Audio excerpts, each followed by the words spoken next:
And here we go, everybody. I want to welcome everybody for tuning in to 10-4 Broadcasting for the Big Show 125. I am joined here with my co-host for the evening, Mike. How's it doing? How are you doing tonight, Mike? Pretty good. How we doing tonight? Oh man, I am pumped up for this race. We are featuring the Big Show Racing League drivers tonight. We are in for some awesome racing competition here at Daytona Beach. They are racing for some money on the line here, Mike. And man, I don't know if you've ever called any of these races for the Big Show before, but I don't know. We're in for a treat tonight. I've called about one race so far in my career.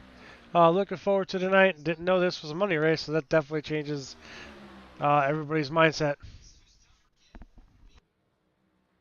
There we go. And this league is built by the architect, the commissioner, Ray Garcia. And we spoke to Ray during our 10-4 broadcasting countdown to Green Show earlier this evening. And he is pumped up for tonight's race. And he is excited about the donations that came through for tonight's race that made it possible to pay all 10 positions in tonight's race. And we are briefly joined by our producer, Tim, for a short time here. And Tim, excited to you to briefly tune in. I know you got to work tonight, but how are you excited for this race tonight? What are the viewers in for?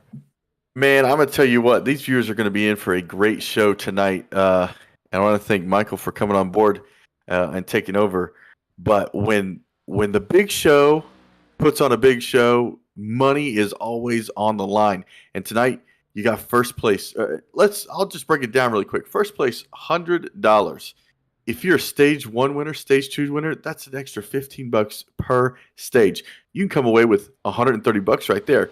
But not even that. You could be a dual winner, another $15. Led the most laps, $10. Led a lap, $5. Pole sitter, $10. There's a lot of money to be made here tonight. And money is the name of the game, Tim, and that's what everybody loves to race for. They're racing for that iRacing cash, jumping on there to buy some new tracks, some new cars, some new paint schemes. And Mike, for the viewers that haven't caught up with your bio, your background, are you an iRacing driver, or what do you think that $100 in iRacing cash is going to go towards tonight? Oh, $100 in iRacing cash will definitely go towards a lot. I am definitely a driver. Um, just in the past, it's go towards tracks, new cars. Of course, we have the new next gen car. Of course, we know that in the background, iRacing's probably working on new GT3 cars, um, new road cars, or road tracks, I should say. You know, we have the F1 2022 lurking as well, so definitely excited there. Oh yeah, we are in for an exciting race tonight. We are tuning into qualifying for the Big Show 125, and this race is featuring the Big Show drivers from the Big Show Racing League. And we do want to shout out tonight's qualifying sponsor, and that is Dustin Eaton Racing. He has taken over the sponsorship here of tonight's qualifying session. We are excited for that.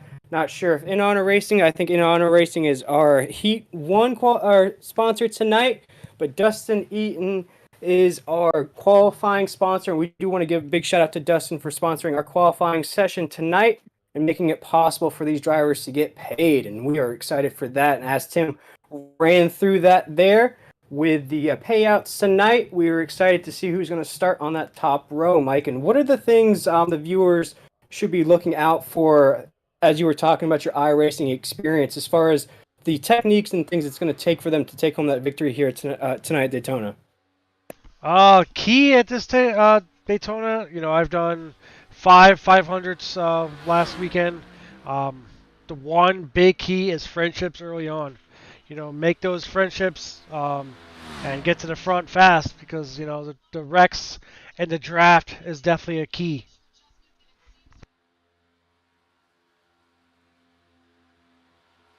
Oh yeah, and that was one of the key things that Ray had spoken about in this Countdown to Green show earlier this evening. He was talking about the community that Good this pull there, league Bradley. Good has, the pull. teamwork, the camaraderie that these drivers have. But what I learned in that Countdown to Green is that Ray had a strategy, and another driver we spoke to had a different strategy. He spoke of, I believe it was Sylvian, spoke of maybe hugging that outside line, hugging the wall a little bit, and Ray spoke of hugging that inside line as we're taking a look at qualifying here. See, he's going to lay down this lap here. I know Ray was talking about they were hitting 49s in these chassis, Mike. That's definitely insane. From last weekend qualifying, I don't know if this is open or fixed setup, um, but if it's open, definitely I think a low 48s or a high 48s. As far as fixed, I'm gonna say maybe mid to low 47s or 46s, or I believe yes. Yeah, I am seeing a 46 on the board there. What are you doing, bud? Sorry, I'm still mindset of the old car. Yeah, Trying to But get we're used looking at to new wheel. the Mountain Dew Oh, of the number 14 here. Um, Another interesting is the first lap he ran the middle to high line, and then now the second line or lap he is running the low side right on that yellow line. Very interesting. I know the first lap was always your fastest lap. The one thing I've noticed in the five of them I did. So definitely going to be interesting tonight who gets the pole. yeah, as we're watching the drivers here lay down those hot laps to try to get that nice qualifying spot here tonight. There are going to be 2 heat races in tonight's format. There's going to be 2 heats. They're going to run those heat races. We're going to have some qualifiers in those heat races as well. There's going to be 2 stages in that final. Grand prize winner is going to take home $100 cash. Top 10 also get paid, but there is also a lot of other ways to get paid tonight, and that includes taking home this pole. And as we watch qualifying here, we see, as you were mentioning, drivers have that different strategy, which line's going to work best, and we're seeing it just in qualifying here of which strategy, trying to see what move's going to work best.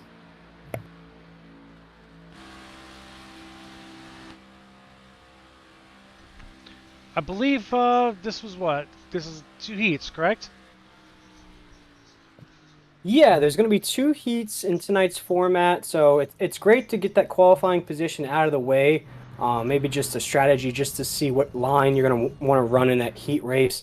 But if you can qualify in that top position for that heat race there and take home that heat victory, you don't have to worry about racing in any other constellation races or last chance qualifiers. You're right into the grand final, and that's a position you want to be in this racing league because these are really competitive drivers out here. Definitely. I mean, with the heat races, the one key is people are going to be looking at who can I race with, who do I feel better at drafting with. I know drafting was definitely a big factor um, in the 500s that iRacing had provided. Um, the one other key race is on pit road. If you're going to make a pit stop, you want to make sure you're 100% to your marks. Because if you're hitting your brakes, these cars have least brakes, and you can slide through that pit box.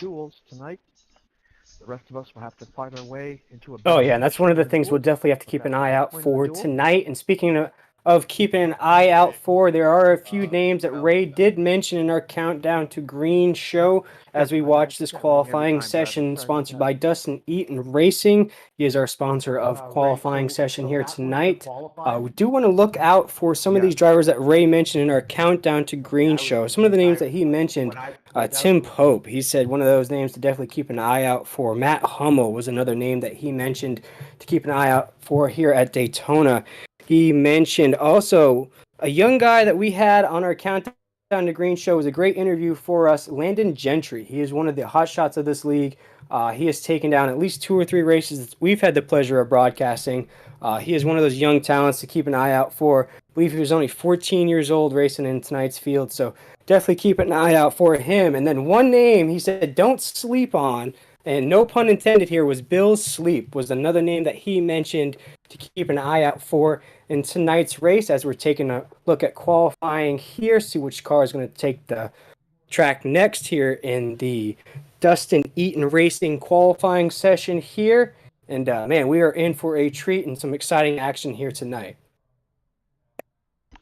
I do understand that some drivers are having a little connection problems, but we hope to get that all straightened out and all the drivers on track to hopefully get in the top 5. Who knows? That pole is always lurking.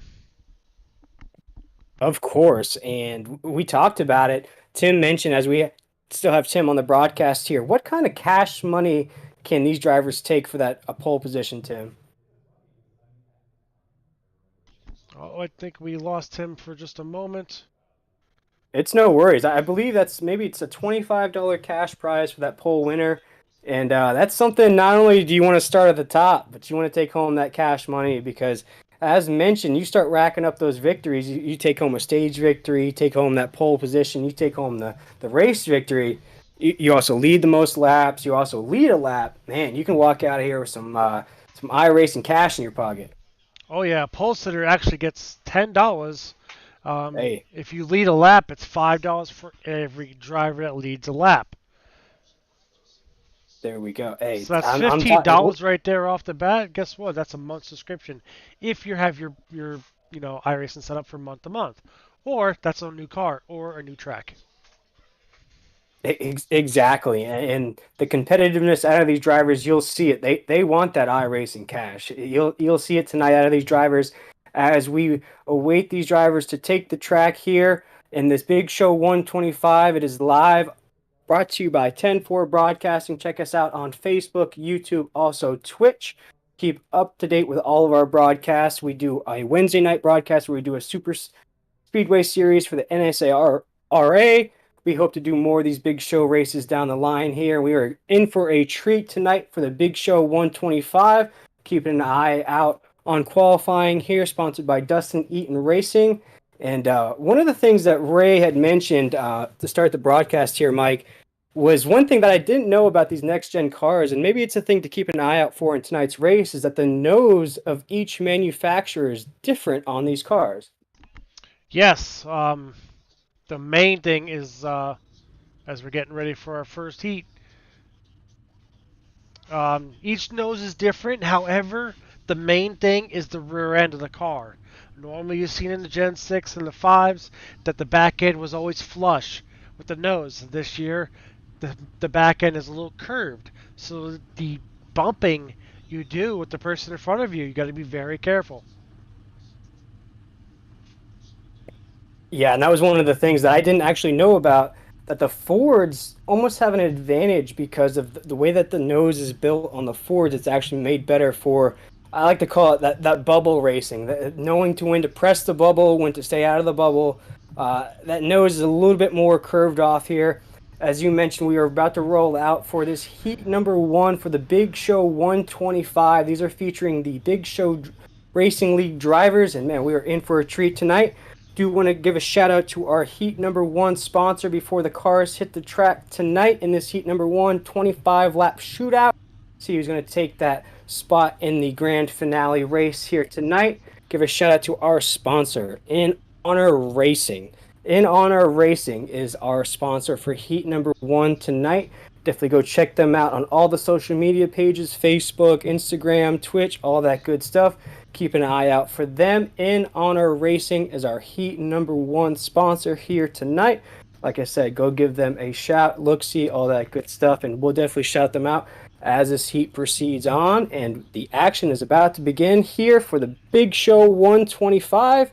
And we're about to see these cars roll out. And man, we are in for a treat tonight. And actually, one member of our 10-4 broadcasting crew is actually racing in tonight's race. Keep an eye out for Mitchell Adams. He's an driver to keep an eye out for tonight. He's actually racing by himself. No teammates tonight, so hopefully we'll see him link up with somebody. And here we go. Pace car is off.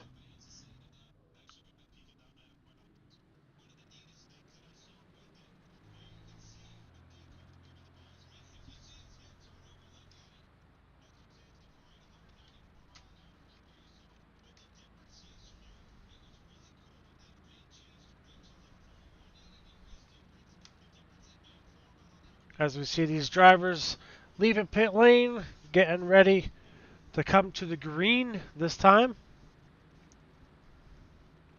Will we have any first-time winners in this new car? Will we have some strange friendships? Will manufacturers be working with the same manufacturer?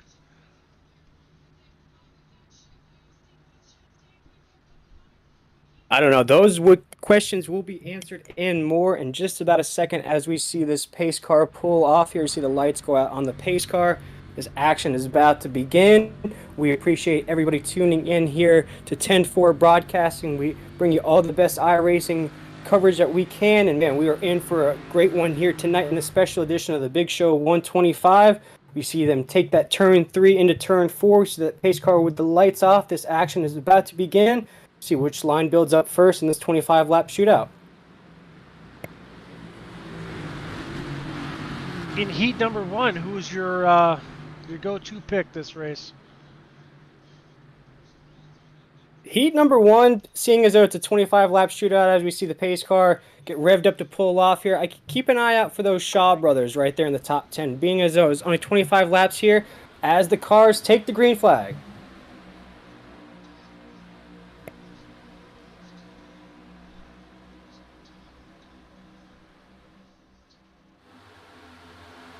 Now, another thing is, as we see in the back of the field, everything getting spread out.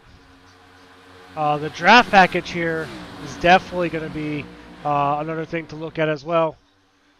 We've seen in the real race that the draft was pretty big, but here tonight in the iRacing Daytona package, we noticed the draft is pretty big. You can suck up pretty good, but you also got to be careful for the car, not just in front of you, but the car in front of them.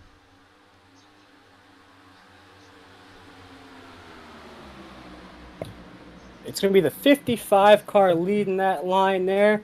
I apologize. You look like you have so you are the number 55 car for now. You are leading the pack there for lap 1 of this heat number 1, sponsored by In Honor Racing. He is our race leader there for lap 1 of this heat number 1. Special thanks to In Honor Racing for being our heat number 1 here sponsor. Coming down into 3 and 4 here, we are seeing some very competitive racing as we see one of those picks, one of the Shaw brothers in P2 going for that lead, heading down into 4.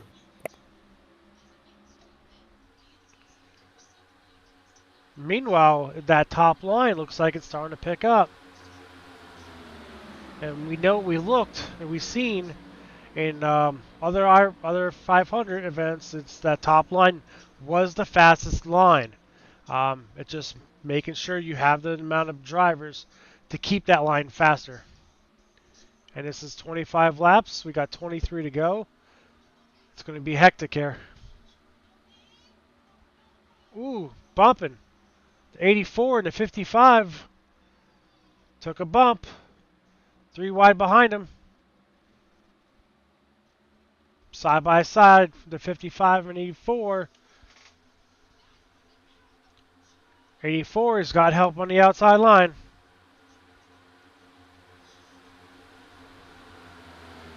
And 55 to lead there.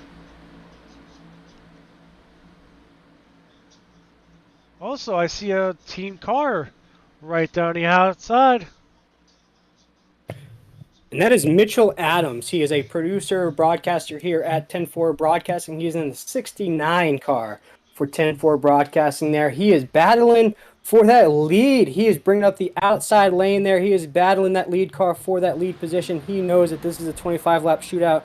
He knows it's time to go. It's time to take that lead as he goes to the inside. And one thing that I saw you mentioning, Mike, here is that bumping. I believe maybe those bumps were just a little bit to test out the aero packages of these cars to see what's going to give and take. Because even if you don't win this heat and you don't qualify for that next stage and you got to go to that LCQ, maybe you learn a few things here in this heat race. Maybe you learn how to push the bumpers a little bit. You know how to work those cars into the corner. So maybe we're seeing just a little bit of strategy, a little bit of learning going on as those bumps take place. Well, you're going to see a lot of people saying about the bubble. I mean, here you can see he's trying to push the bubble and trying to get faster. But also, you got to remember that people behind him can also get a run with the draft package. With it being the back end not being straight like it was in previous years, the smallest type bump in the wrong spot can send the person and the inside wall. And these camera views brought to you by 10-4 Broadcasting. You can check us out on Facebook, YouTube, and Twitch. And we are loving these angles coming from the 10-4 Broadcasting car driven by Mitchell Adams, a member of 10-4 Broadcasting here. He is battling for the lead here. We're about 5 laps into heat number 1, sponsored by In Honor Racing. And man, he is showing out, trying to take that lead to qualify, get that spot into the grand finale, take home that $100 cash prize here tonight. I believe each heat winner does take home a $25 prize for winning each heat. So he has the opportunity to take home some iRacing cash here tonight as we take a look at this inboard camera brought to you by 10-4 Broadcasting. Correct. Each heat winner will receive $15. The dual winners will receive $15 as well. So really an opportunity to make some awesome money as we're taking a look at Mitchell Adams' inboard camera here. And that's one of the things when we mentioned during the broadcast here is that strategy and knowing when to lay into the gas and when to back up. And as you take a look at his dash here, he is laying down 47s around this track. And man, he is laying down some speed in that 10-4 Broadcasting car. And he is just looking for that opportunity. As you see, he is digging that inside lane, trying to find that opportunity to pass here in the corner.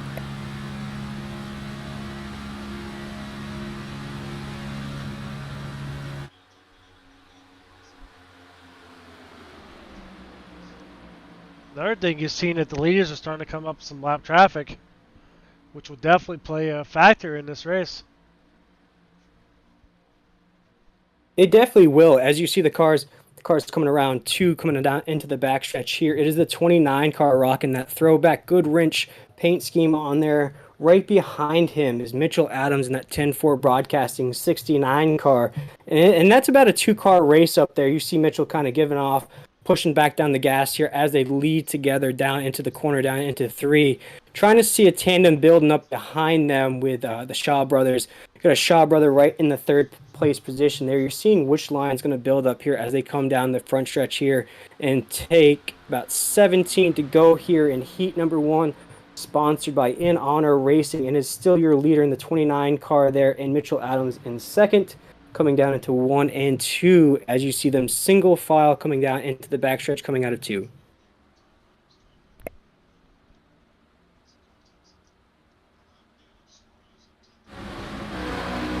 As you see, a big breakaway. Wow. Very big breakaway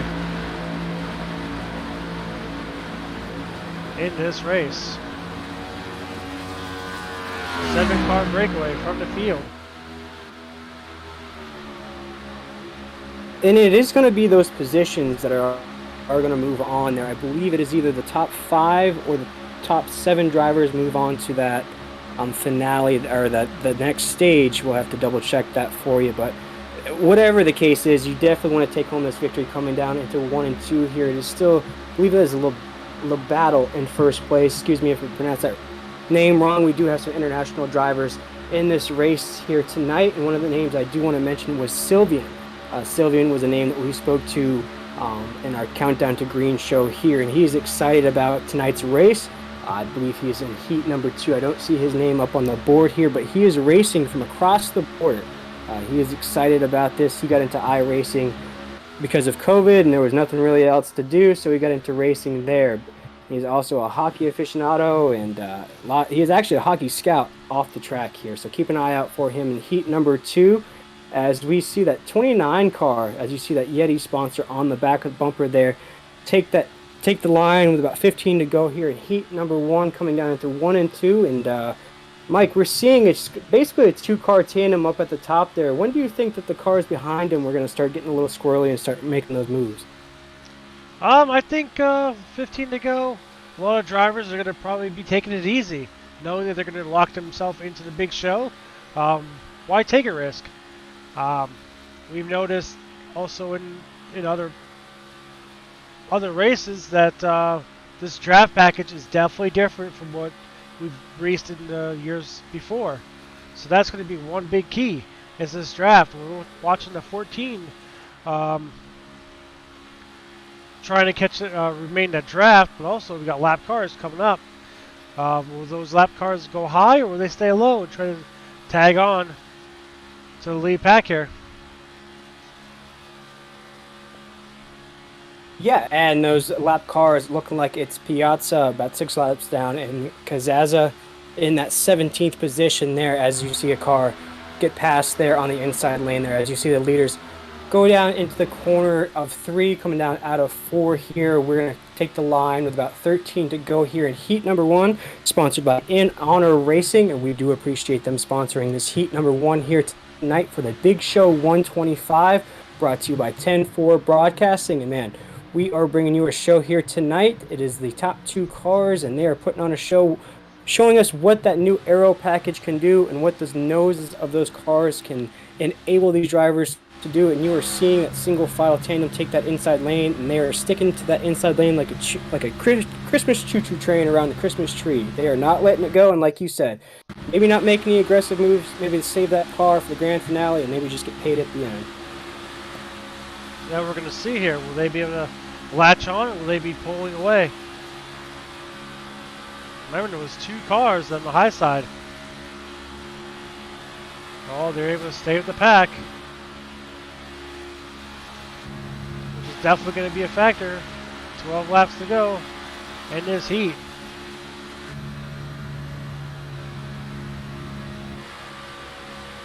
Now my question is, do you think these lap cars will make a difference towards the end of this race?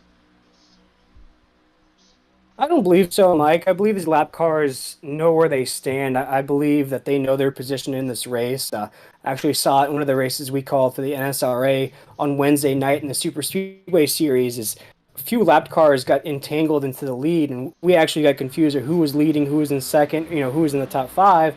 But once things got kind of reshuffled and the lap cars knew where they stood, the leaders took over and they built up tandems, and they flew right by them. I mean, it's not that they're a lap down for a reason, but they know where they stand in this race. And like you said, maybe just stay out of trouble and take that car into the next stage.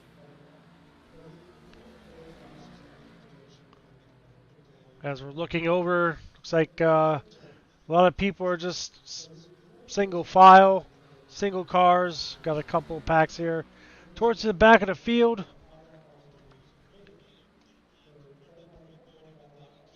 Now I'm debating, does the leaders have to pit? Because we've seen a couple people go down pit road. We might see some green flag pit stops here with about 11 to go in this heat number 1 shootout here. Each heat is going to be a 25-lap shootout for the Big Show 125, and you do want to take home this victory in these heats. You take home $15 of iRacing cash. You take home that automatic qualifier grand finale. You're going to get an awesome starting position for that as well. You place top 10, you get paid in that as well. So a lot of good things can come out of winning this heat right here. And we're seeing about a 2-car race there. You're seeing the leaders pull away with this. With about 10 to go here in this heat number 1, sponsored by In Honor Racing. You're seeing Mitchell Adams just tandem up with that Labato on 29 there, coming around 3 into 4. Seeing these awesome camera views brought to you by 10-4 Broadcasting, coming out of 4 onto the front stretch here. We're going to have 9 to go in heat number 1. Man, the action's just picking up.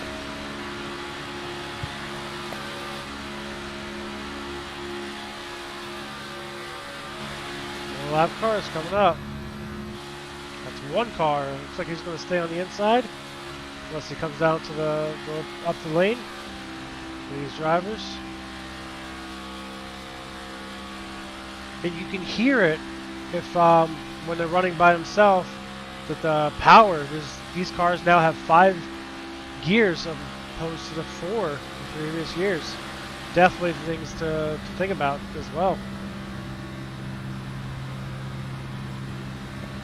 Yeah, definitely, Mike. As you see these cars come out of 4 onto the front stretch here, we're going to come across Ooh, the we got line. people, As you leaders see the in pit leaders road. go for pit stops. All the leaders in down pit lane.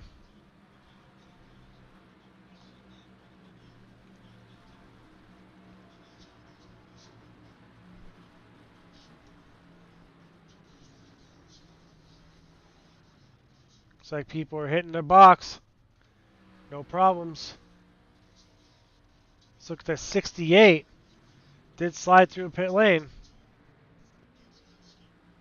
New leader off of pit road.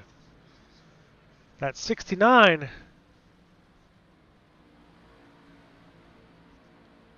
Of Mitchell Adams, and Mitchell is coming in here. He spoke in the Countdown to Green show with us. He's also the producer of that show, and we thank him for doing that for us here at 10-4 Broadcasting. But he was speaking about his experience. He comes in actually as a series champion. I did not know that. He comes in as an NSRA National Sim Racing Association champion. He holds it down in that league, and he has joined us in the booth for a few races here, and he is showing it out tonight. It was a surprise to us here in the booth that he was racing here tonight, coming in pretty cold compared to the rest of these drivers that have ran practice sessions all week, and actually ran a 2-hour practice session during our Countdown to Green show, and we appreciate everybody for tuning in for that. And man, Mitchell is coming in colder than an iceberg out in the ocean, but hey, he is showing out, and he wants that $15 iRacing cash. Now we've seen new leaders up front. Now the one thing I'm curious, did they pit early? They may have, Mike. As you mentioned earlier, some of those cars hit pit road earlier. But as you see coming down into the corner here of 3, with about 7 to go, you're seeing those tandems build back up. Seeing about a 4-car tandem here stack up at the top coming out of 4 here. Seeing the new leaders. Actually, one of the leaders there is Dustin Eaton out of Dustin Eaton Racing. He was our qualifying sponsor here. He is our new race leader, going to cross the line here with 6 to go in heat number 1. Sponsored by In Honor Racing, and Dustin Eaton is your race leader here. Looks like Wiley is right behind him. Williamson is in 3rd position, and then there, Mitchell Adams is registering 4th. So it looks like we may have some lapped cars there mixed up with the leaders. But man, we are going to have 5 to go here coming down the backstretch, coming down into 3. Across the line with 5 to go here in heat number 1 for the Big Show 125. And of course, this heat is sponsored by In Honor Racing. And Mike, this leader is racing for a lot. There's a lot on the line. Not only is that $15 iRacing cash on the line, a lot more good things can come out of this victory. Oh, definitely. I mean, we see him passing the previous leader, that 29. 5 to go. Lap traffic definitely going to be a factor here. You got 3 cars in that pack to make it a 6-pack lead. And 6 cars is definitely faster than 3. Oh, for sure. And especially with these new aero packages, you build up, the more cars you build up in that line, the faster speed you're going to have. But as you see, Mitchell Adams is building up that tandem. He has found some teammates. He has found some buddies. He has found some new best friends to do karate in the garage. As we're coming down into the corner here, as Mitchell Adams is building up that tandem to see if he can take that Heat 1 victory here, take home that $15 in iRacing cash, and basically take maybe about an hour off before that grand finale here tonight. Definitely is sitting pretty well if something were to happen to that front pack. We see them gaining very little time on that front pack. Everything is spread out. A lot of single cars. But the 014 still out front. And that is Dustin Eaton out of Dustin Eaton Racing. He was our qualifying sponsor here tonight in this heat number 1 of the Big Show 125. We do appreciate everybody for tuning in to 10-4 Broadcasting here, the live broadcast of the Big Show 125. This is all brought to you by Ray Garcia and the Big Show Racing League. We are seeing one of those drivers, Dustin Eaton, lead the way here with 3 to go in heat number 1, sponsored by In Honor Racing. And man, he has snuck through those pit stops, and he's holding down that lead here, coming down into 2. And he has built up quite the tandem behind him. And we'll see if one of those guys behind him decides to press that bubble, get inside that bubble a little bit, and maybe make a move here with 2 to go. Now my question to you is, when and where do you think the move's going to come from? You gotta go. You gotta go within the next time they cross the line. You can't wait until that maybe 1 to go, because if you get that caution flag and it's overtime, then you gotta wait for all that to happen. You gotta go within this 2-lap window here. The next time you cross the line, you gotta get with your partners. You gotta figure out when and where you're gonna go. As we cross the line here with 2 to go, heading down into 1. Well, we got 3 cars in this lead pack. The other 3 cars are lap cars. Now, out of the 3 cars, which one do you think is going to come out victorious? It's hard to say as we see the leader take him down to the backstretch here. Dustin Eaton, still your race leader here with 2 to go. It is that time to make a move window here as we see that car creep up right behind him to press that bumper, and you see that bump take place there from that car behind him coming down into 4. That is a sketchy place to try that bump move. You're going to put a car into the wall that way. But as far as your question goes, I got to say, I mean, it's cliche to say, but the race leader here, he's going to take that white flag here in honor racing heat number 1 for the Big Show 125, and this is the final lap here in heat number 1.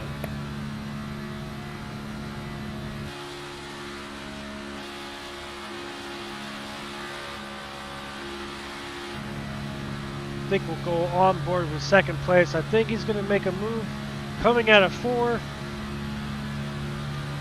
I don't know. Still iffy. Making that bump. He's as pushing you the can back see, of the bumper here. Yep, as you can see, behind him, 3rd place. He's keeping an eye on the outside. If he gets that run, he can make the run on the outside. He's got to make a move now. He's coming out of 4 now in the 2nd place. Is he going to get aggressive? Is he going to try to make that move to take this heat number 1 victory? It looks like he's going to stay behind the bumper to the line. It looks like it is going to be Dustin Eaton from Dustin Eaton Racing taking home that heat number 1, sponsored by In Honor Racing. He is your heat number 1 champion. He is taking home $15 in iRacing cash. Big shout out to him. He made that strategy work for him. He pitted a little early, got his car in front of the tandem there, and he takes heat number 1 here for the Big Show 125. And that heat, again, was sponsored by In Honor Racing. And Mike, if that was just a sample of what we're in for tonight, oh man, these cars are flying around the track, laying down 47s I saw on some of these in-car cameras. We were in for a treat tonight, no doubt. Definitely. I think, once the late of the run goes, people are pitting early. We've seen that in the first heat. That could be a factor as well. Say about 10 laps in, you come down pit road, top off, and you're good to go to the end. But as long as you have friends to go with you.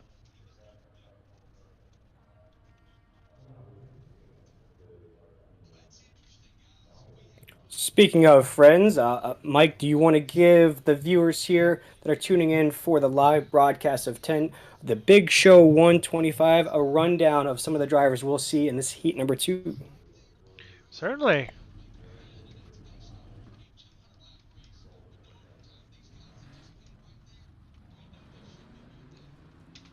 So, we got starting number 1. The 37, I'm sorry if I cannot pronounce your names correctly, but the 37, I think it's Richley, if I'm not mistaken. Again, I apologize if I butcher your names. Then we got the 10, starting on the outside, in that little Wrangler throwback. Don't know how I like it on the Ford, but I gotta say that. Then we got starting the 64 vintage Rusty Wallace of Stewart. Starting 4th, number 18, Woody.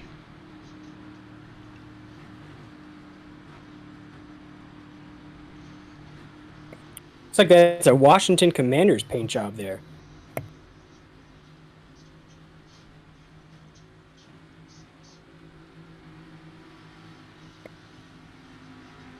As Mike's running through this grid here for heat number 2, I do want to mention our heat number 2 sponsor, and that is TS Transportation, I do believe. Nope, they are our stage 2 sponsor. We'll get back to them. TS Transportation. Our heat number 2 sponsor, I believe, is Greg Blazin. And we do want to give a big shout out to Greg Blazin, because Greg Blazin did join us on our Countdown to Green show. Learned a lot of interesting things about Greg. He is a U.S. Air Force veteran, and Greg's coming in with a lot of iRacing experience in tonight's race. He is one of those big shot drivers to keep an eye out for in the Big Show Racing League. We do want to give a big shout out to Greg Blazin for being our heat number 2 sponsor.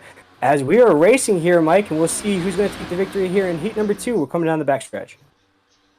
I think you've seen the first heat, very calm. I think the second heat will definitely be where the chaos will be.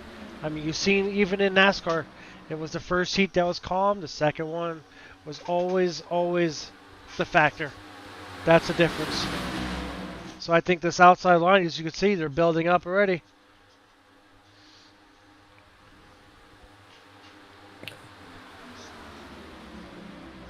As it looks like the number is that Real at the top. Real is number 1 right now. I believe that's what I'm seeing on my grid here. It's Riehle. Real. He is leading the way. He is your lap 1 leader there in this heat number 2, sponsored by Greg Blazin. And man, we are in for a treat here. We're already seeing bumping on the backstretch here, heading down into 3, and that bumping is taking place from Stewart in that number 64, I believe. He is rocking that old school Rusty Wallace paint job in that Miller High Life. You gotta live the high life because there's no other way. He already made a push on that backstretch in that Ford Mustang, already testing out what that front fender can do on those Fords, and we heard that from Ray Garcia on our Countdown to Green show presented by 10-4 Broadcasting and K&G Branding, is that Ford Mustang front fender is rounded off, so it actually gives these drivers more of an advantage in those bump and run situations. Definitely, I think you see that more at short track, but here at the super speedway, definitely it's going to be hard to get that bump. You got to be very careful where you push. We're seeing the outside, the 10 and the 88.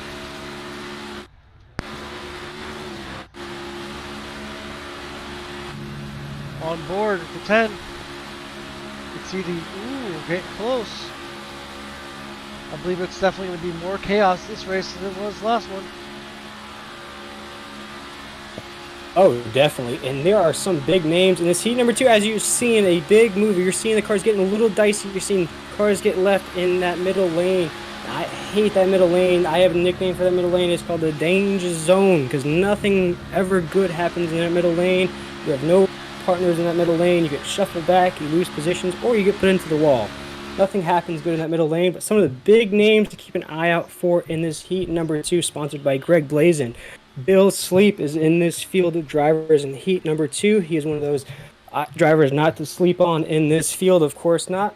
Landon Gentry is one of those young hotshots I mentioned. He was actually on our Countdown to Green show with us earlier. He's only 14 years old. He's won multiple times for this series, the Big Show Racing League, so he's racked up some iRacing cash in this series. And another driver to keep an eye on from across the board is Sylvian Saigun.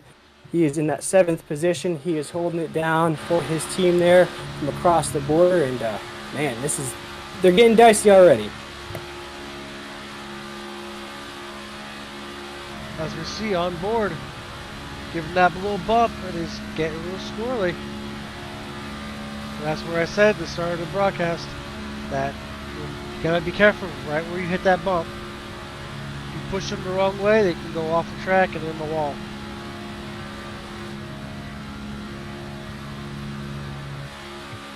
And you don't want to see that happen in this heat number 2.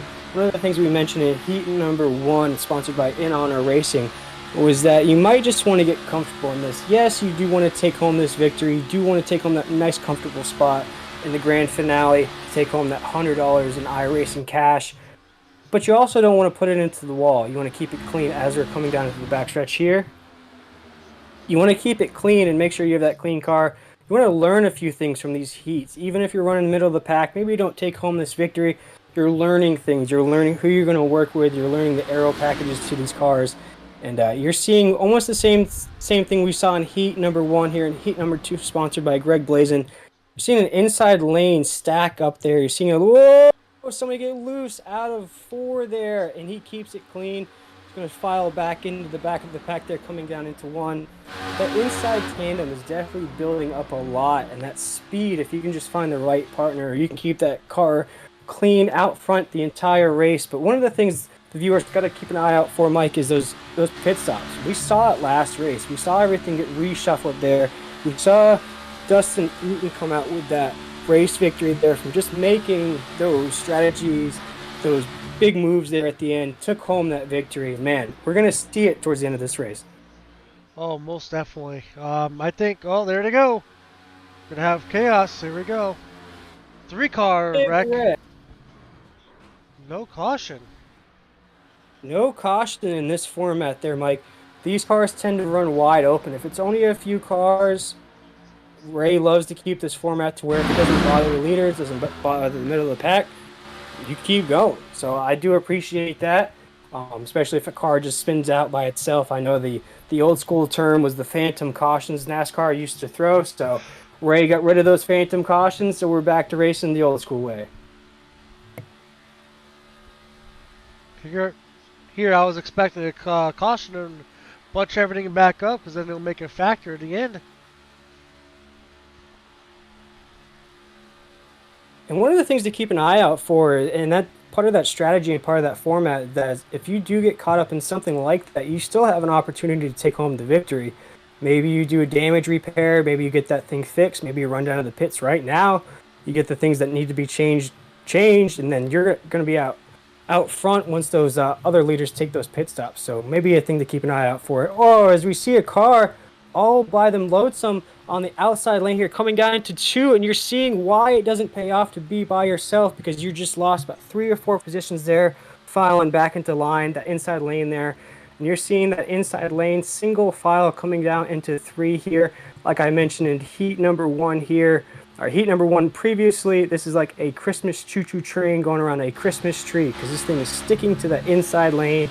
You're not seeing many moves from the cars behind it. You are seeing a little bit more squirrely action here as we're going to cross the line here with 16 to go here in heat number 2, sponsored by Greg Blazin.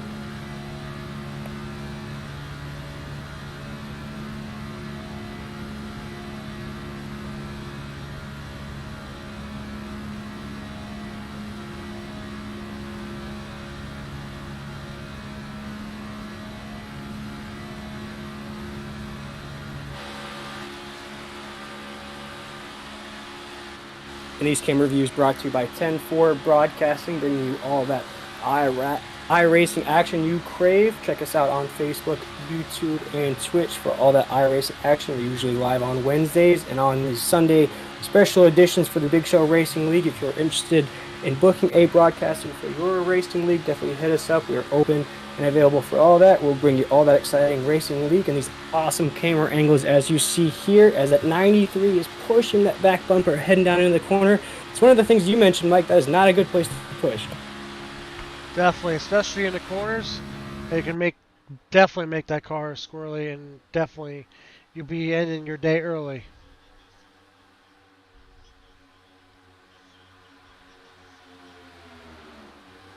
But one of the things is, we're 15 laps in, and not much of a breakaway. In the last heat we've seen, a lot of people down pit road early.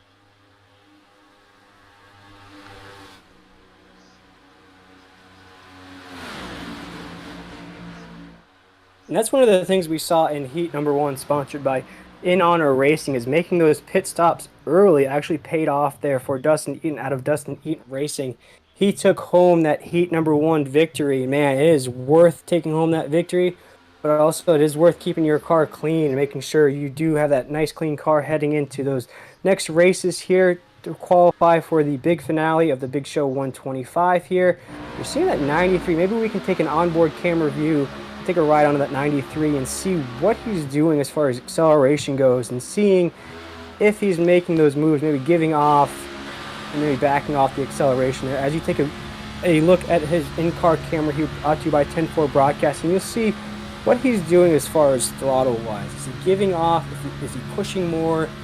You see him really riding that back bumper there of real in that 37 leading down into 1 here. We'll take a look at the inboard camera. We'll ride along with him here down the backstretch.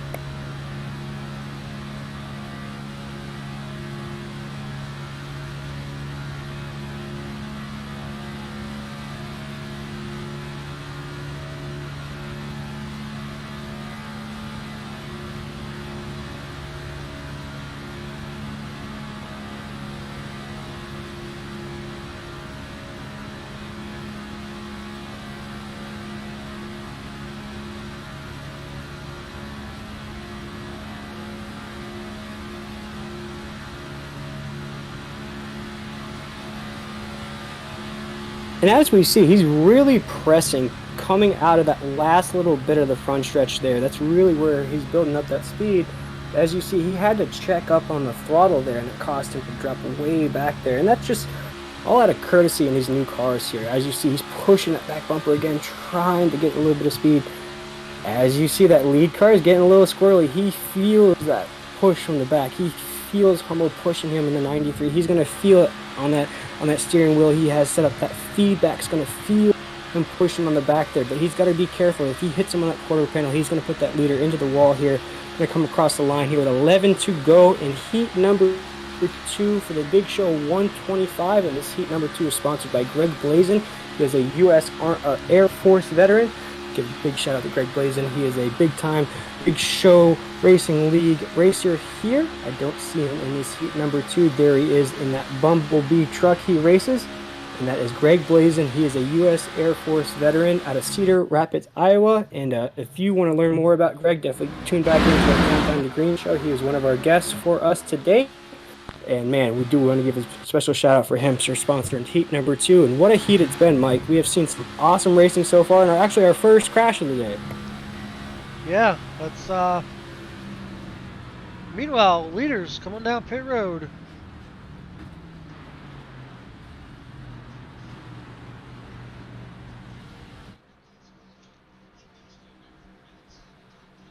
Definitely have all our leaders down pit road. Oh, we seen a 93 slide through the box. Everybody taking their time getting into the box is a 10. Also down, slid through a little bit. Mike, guys, we have an opportunity to check out some green flag pit stops here. Going to be a big strategy play here towards the end. How important are these pit stops in iRacing? I know the viewers don't get to see the actual pit crew jump over the wall and all those things, but how important is it to really strategize on those pit stops? Well, definitely with this new car, you definitely have to make sure you pinpoint your direct time you're going to pit, because you could slide through those boxes. Definitely a game changer in these new cars compared to last year in the Gen 6 cars.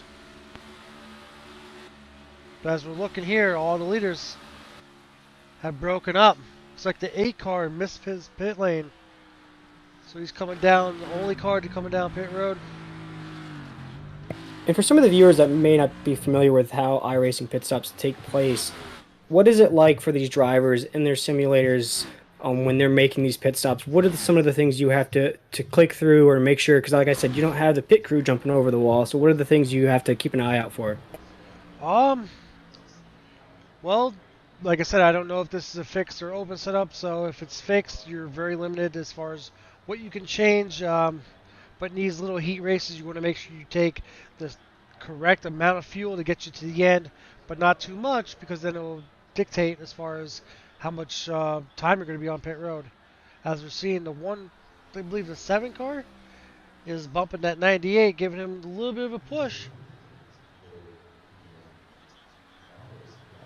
Yeah, and you're going to see a few cars shuffle out here in heat number 2, sponsored by Greg Blazin. In this heat, you do want to take home the victory. You win $15 in iRacing cash. You're going to take home that qualifier into the main event. You're going to get an awesome starting spot in that main event. As long as you finish top 10 in that main event, you get some cash as well. So a lot of things on the line here for the victor in heat number 2, sponsored by Greg Blazin. And man, we are in for a treat. We are racing with about 8 laps to go here in heat number 2 for the Big Show 125, brought to you by 10-4 Broadcasting.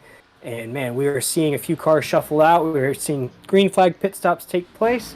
We're going to have about 7 to go when those leaders cross the line here. And it has been the tandem show all race long. We are seeing that aero package really come into play for these next-gen cars. And these chassis that were built by Ray Garcia, the commissioner of the Big Show Racing League, has really done a great job of adding a lot of speed to these cars tonight. We're seeing it. I think in some of the cases we're seeing 47s being laid down by these cars here at Daytona. So a lot of speed, and nobody's really trying out that top side yet. Mike, I don't know what's up with that, but maybe that inside lane is just the way to go. I think the fact is, we don't have that many cars in a pack enough to make that top side work. I was corrected that this is a fixed setup, so again, you're going to want to make sure when you're coming down pit road, Making sure you have the amount of fuel to get to the end. As we can see, you know, 1, 2, we got 5 cars sitting right here. It was a 7-car pack. Now it's shrunk by 2. But again, like we seen in the first heat, definitely we only had 3 cars going for the win. Here we have more of a chance. With no lap cars, I believe. Yeah. No lap cars in heat number 2 for us, Mike. And this heat number 2 sponsored by Greg Blazin. And one of the things, Mike, I think Ray knows his drivers very well because we were seeing one of those drivers he said to keep an eye out for, and that is Tim Pope. He is in the 2nd position there. See him kind of get left out on the outside lane there. I think he may have lost a few positions there. No, he was still racing on the back bumper there, coming around to the line to take that line with about 5 to go here in heat number 2, sponsored by Greg Blazin. It has been the tandem show all night long in these heat races. If you can get to the front, hold down that inside lane, you find you a partner, you work together. It's almost like doing karate in the garage. It's as simple as 1, 2, 3 in this race. You find you a partner, you bundle up. It's better than a black cloud idea. I tell you what, I mean, these drivers are holding down that inside lane, and you're seeing it out of Tim Hope right behind in that John 316. What? Stone Cold Steve Austin reference there. I'm sure that's not it, but I do love a John 316 reference. But he is holding down that 2nd position there for Tim Hope. That was one of the drivers that raced to keep an eye out for tonight, and maybe he's just keeping it clean, but he's going to make a move, Mike. It's going to happen soon. Definitely. We've seen there was about 2-car gap to 4th place, or 3rd place, and they came up quickly. So this draft definitely is going to be a factor. I think if you get the run off the 4, you could actually take the checkered flag. I think 4th place you might have a chance. I'm not 100%. I think if it's from 3rd on back, you might definitely have a chance to get the win. But 4th and 5th, they're going to need help. Yeah, maybe in the LCQs and maybe in that final race tonight, we'll see that outside lane get a little bit of work. I know one driver, I think it was Sylvian, maybe mentioned riding that outside lane like Dale Jr. here as we take that line with 3 to go here in heat number 2, sponsored by Greg Blazin. And these boys are trying to qualify for that main event for the Big Show 125. And they're racing for $15 in iRacing cash here, coming around 2 down into the backstretch here. And they're coming up on some lapped cars here. Not sure if they're going to come into play with only about 2 laps to go next time around. But you are seeing Tim Pope. We are seeing a car creep up on the outside lane there. Maybe if he gets a little help, he can take home this heat number 2 victory here. But it has been the Tim Pope and Real Show out on the front there side. There have been 1-2 virtually this entire race, even with the pit stops taking place. They didn't really lose too many positions in that occurrence. So about 2 to go here in heat number 2, sponsored by Greg Blazin, as the cars dig on that inside lane coming down into 1. And this is the time to go, Mike. Yeah, we've seen the 93 every time peeking out and trying to get a run, but nobody going with them. But also, you know, going on the outside like that, definitely slowing the car that he's drafting with down.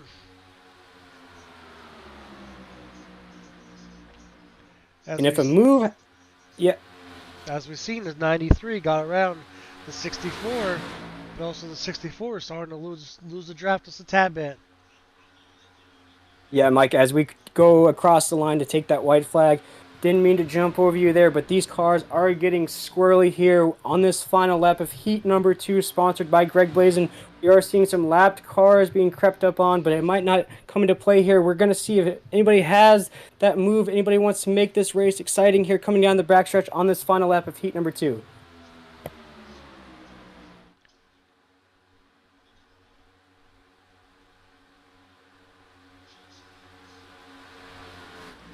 This draft is definitely going to be a game changer for sure coming out of 4.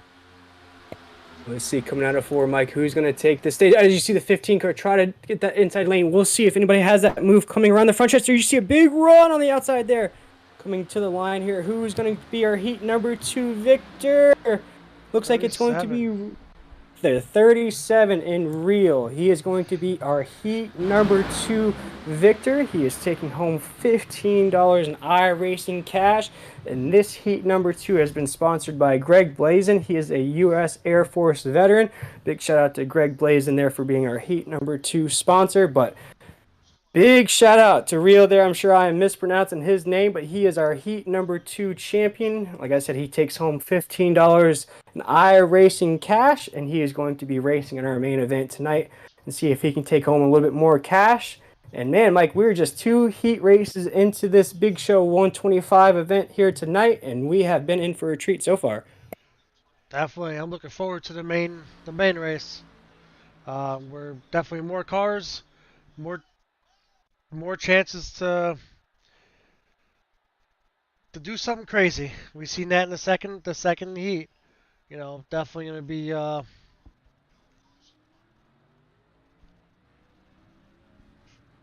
it was definitely crazy in the second heat than it was the first. Now with the next, I believe it's a duel, or are we going to the main heat? Looks like we got a 5-minute warm up. Yep, 5-minute warm up, and then we are back into the duels because we have a few last chance qualifiers for those cars that didn't advance to the main event. So we have a few races going on for that, and as that is taking place, we'll give everybody the opportunity to shout out all these awesome sponsors we have so far here tonight. Do give a shout out to Dustin Eaton Racing for being our qualifying sponsor. He took home the heat number 1 victory for making that strategy there for hitting in the right time. So he is our heat number 1 champion, but also our qualifying sponsor. Heat number 1 sponsor was In Honor Racing. Do want to give a shout out to them for being our heat number 1 sponsor. And all of these sponsors have been awesome to contributing for that purse for everybody tonight. Gives everybody an opportunity to make some money racing, and that's all we want to do. We want to turn our hobbies into a cash money making opportunity. So then do give a special shout out to Greg Blazin, who joined us on our 10-4 broadcasting Countdown to Green show earlier this evening. And he was our heat number 2 sponsor. And as we have an opportunity to take a break, we'll let everybody else do so there. We got about, Mike, we got about 3 minutes until the action picks up again. So we'll give everybody an opportunity to maybe go check us out on Facebook, YouTube, Twitch, all that good stuff. Maybe give those sponsors a look-see. Maybe go follow your favorite driver on Twitch, Facebook, all that good stuff. So we'll be back with the action in about 3 minutes or so.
Alrighty, ladies and gentlemen, we are about 30 seconds out to the action picking back up here in the Big Show 125. We do appreciate everybody taking a break there with us as the boys got warmed up here for the next heats here in the Big Show 125.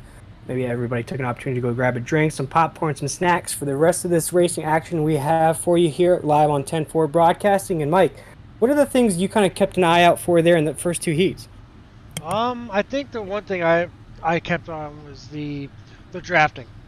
That was the main thing I was keeping an eye on, because as we've seen in the second heat, you know, minor hit in the wrong area will send you around, and that's what I think what happened. As we are getting ready for the race, so we're gonna good luck to everybody.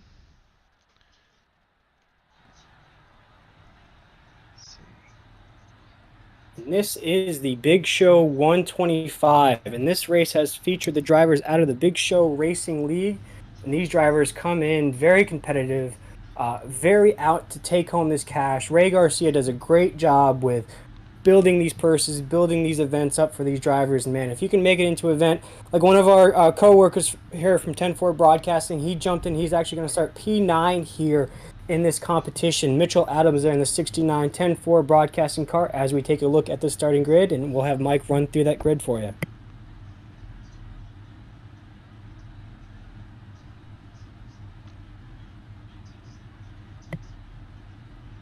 And as we take a look there, this is looks like a different grid than what we have up there. It's going to be Dustin Eaton taking P1 off the starting line there. Going to be Dustin Reel taking P2 off the line there. He was our winner of heat number 2. Then we got Michael Willey in P3 there, coming out of Mid-South Racing there. We got Timothy Pope in P4, Michael Williamson in P5, Matt Hummel in P6, Bryce Forsyth in 7th, John Cazazza in 8th, Mitchell Adams out of 10-4 Broadcasting there in the 69. He's starting P9. Thomas Stewart is starting 10th. We got Jamie Shaw starting P11th. He is out of Canada, one of our international drivers in the field tonight. We got Robert Corzin in P12, and that is our starting 12 there. Jump over to the next page. We'll see the rest of the field here rolling out of pit road to start off this main event. I do want to apologize. I'm still learning this little box.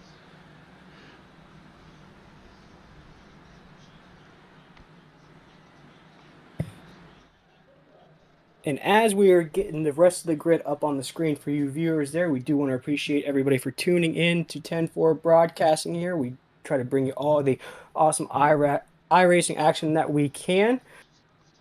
And if you want to give us a check us out on YouTube, Facebook, Twitch, all those good spots. Check us out, subscribe, follow us for all that iRacing action that you crave. And Mike, we are in for an awesome main event here, and I do want to give a shout out to our Stage 1 sponsor. Our Stage 1 sponsor is going to be Shaw Racing, and they out of Grand Bend, Canada. So an international sponsor here at the Big Show 125, and that's Shaw Racing. Go give them a look-see on Facebook, all that good stuff. They are our heat number 1 sponsor here out of Grand Bend, Canada. So give them a check out. And as we're taking the green flag here, Mike, in the main event of the Big Show 125.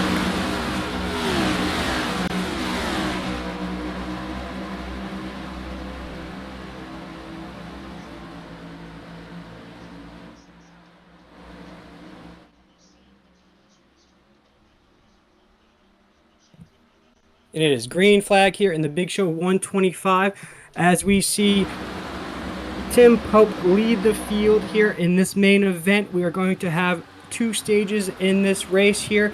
We'll see who's going to be the champion here in the Big Show 125. There is a lot of money on the line here tonight. There is money on the line for laps to lead, most laps led, stage victories. You take home that main event victory, you're taking home some cash. You finish in the top 10, you're taking cash. As we see Timothy Pope take the line, here is going to be our lap 2. He's going to be our leader here across the line. 3 laps into this 125 lap main event.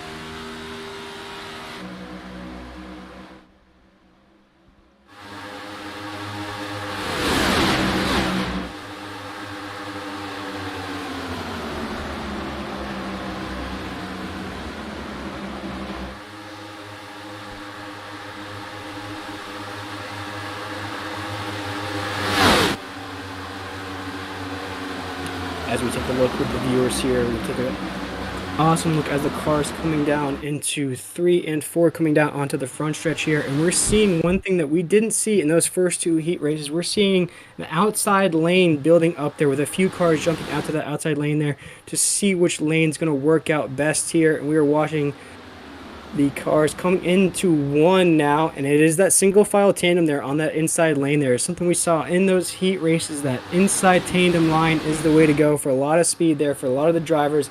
That's what they decided to do in those heat races, and you're seeing some of those same names that chose that strategy out in the front of the lead here, coming down the backstretch here. We're about 4 laps into this Big Show 125 here. And it looks like your leader Hummel in that 93 car has picked up where he left off in the heat racing, and he is running around on the inside lane there. But he does have a competitive driver behind him, and that is Kazaza in that number, I believe, 15 car, bright red car. You can't miss him on the track as they cross the line. We are 5 laps into this Big Show 125, and this is stage 1, sponsored by Shaw Racing out of Grand Bend, Canada. Big shout out to them for sponsoring this heat, or the stage number 1 here in this main event. We saw some competitive racing in the first 2 heats, and we are in for more action tonight, live on 10-4 Broadcasting.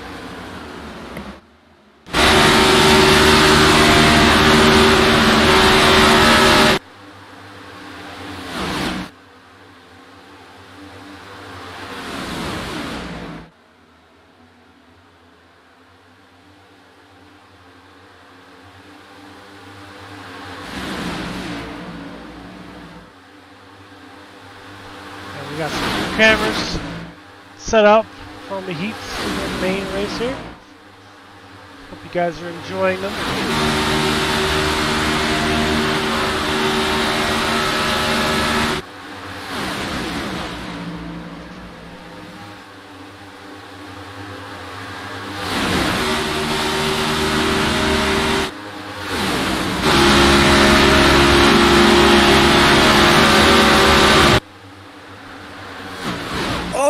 Big wreck coming down into 3. We have a lot of cars involved here in this main event. We are probably going to see a caution in this. I know the format is a little funny in these Big Show races here. Funny, I mean that in a good way, but that is a big wreck on 3 coming down into the front stretch here. That is going to involve a lot of cars there on the backside of 3 heading down into 4. No caution yet in this format though. I'm sure we will get a caution at the end of the stage, but man, a lot of cars involved into that. That is our first action of this race so far, Mike. Definitely crazy. I'm surprised no caution this early. There's a big wreck.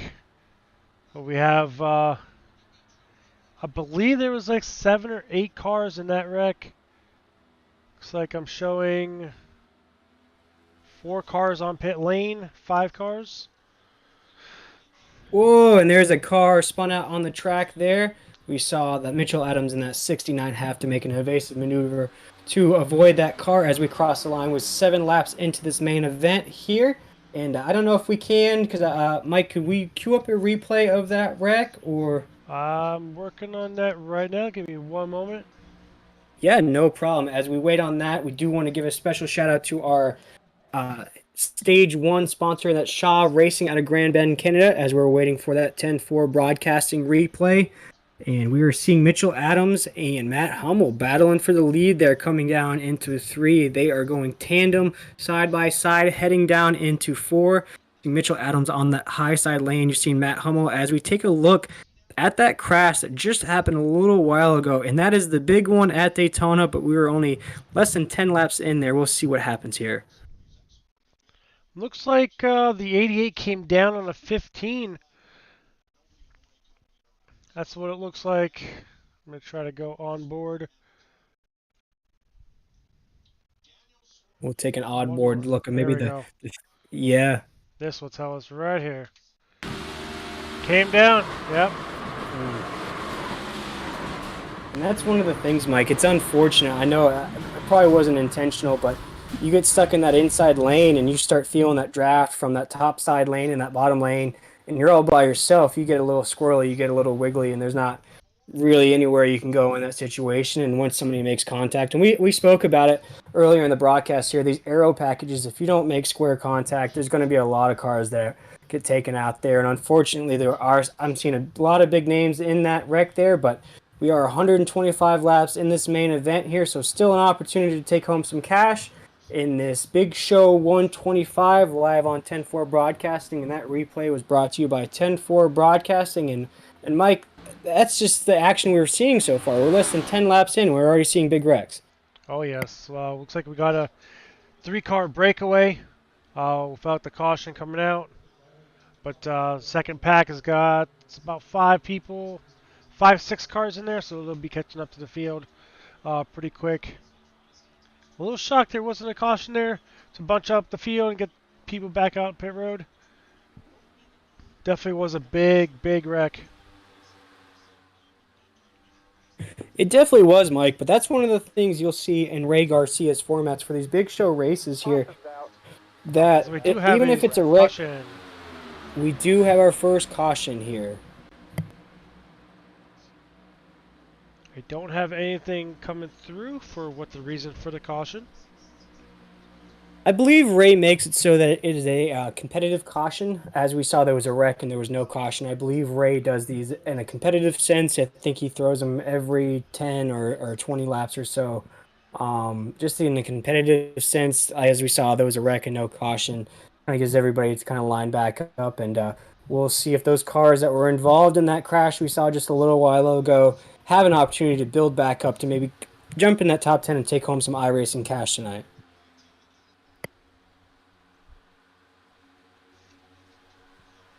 Now 125 laps. We are now hitting lap 12.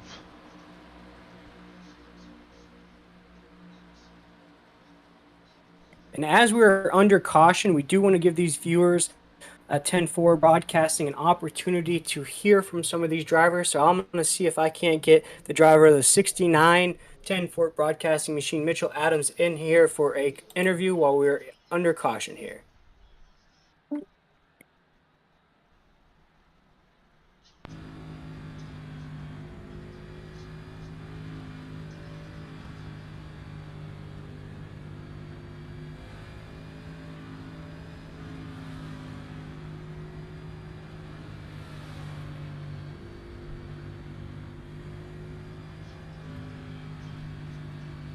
As we await Mitchell to get that interview from him, we take a look at some of in-car footage from his car in the 69 10-4 Broadcasting machine there. He was a late entry into tonight's race. And hey, Mitchell, this is Will and Mike here up in the 10-4 Broadcasting booth. You got a copy? Yes, I do. Awesome, Mitchell. And man, we saw you, and I believe it was heat number 1. You threw down the gauntlet. Heat number 1, you showed out for that 10-4 Broadcasting machine. What are you seeing so far out there on the track? Well, it's been pretty aggressive racing so far. I'm having a lot of fun. The challenge you see right now is, well, there it went. Sometimes the pit boxes are glitching and they're not putting our signs down, which makes it difficult for us to hit our pit boxes is the big challenge some of us are dealing with tonight. But it's been a lot of great racing on track. The high line really can get rolling. We got a lot of good speed going on that low line in the first duel. I've had a ton of fun here, and I expect a lot more good racing here so far. Yeah, definitely. We saw that in the heat racing where the bottom side was the way to go. We saw a lot of tandem racing there on the bottom side. Do you feel like that high side's going to build up a little bit more and you'll find some more teammates up there? Yeah, I think there's a lot of potential for this high lane, and I'm going to be trying to get it going here when we go back green. I really think that the high line might be the place my car likes to be tonight, so definitely watch for drivers trying to get up there. Awesome. Well, we'll let you get back to it, Mitchell, and hopefully we see that 10-4 Broadcasting machine in victory lane tonight, and good luck out there. Thank you. All right, that was Mitchell Adams, the driver of the 69 10-4 Broadcasting machine. He is actually a member of 10-4 Broadcasting here with us, Mike, and he was a late entry into the race tonight, but he is holding it down. Yes, as we see out of pit road, a backstretch, a couple cars crashed.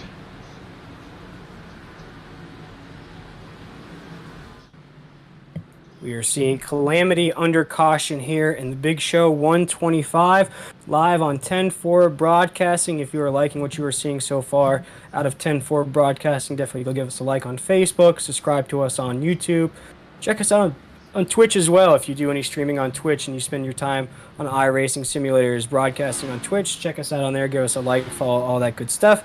Stay up to date to all the iRacing action that we bring you on 10-4 Broadcasting here. And if you'd like to book us for your racing league, definitely give us a shout out. We can work with you. We can give you these awesome camera angles and sponsorship opportunities, all that great stuff at 10-4 Broadcasting.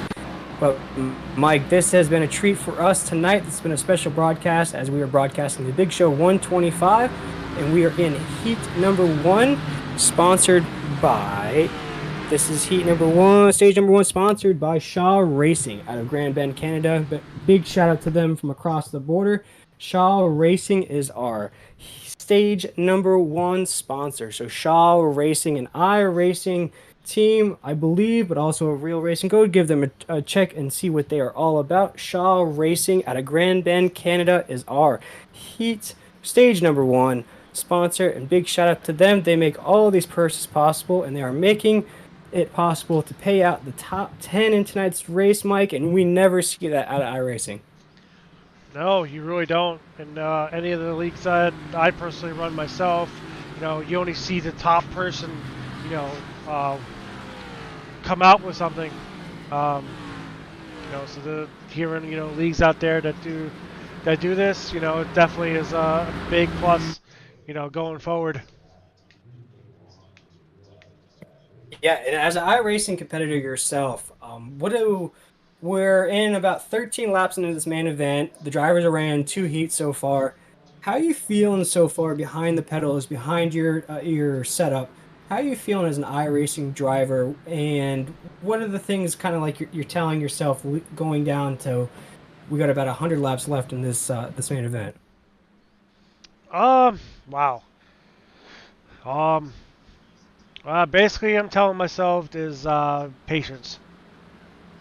Still very early. Still very, very early. You're not even through halfway of the race. Patience. Long race. Still plenty of drivers that can still, come up and make it hard. We heard from Mr. Adams that everybody's getting aggressive.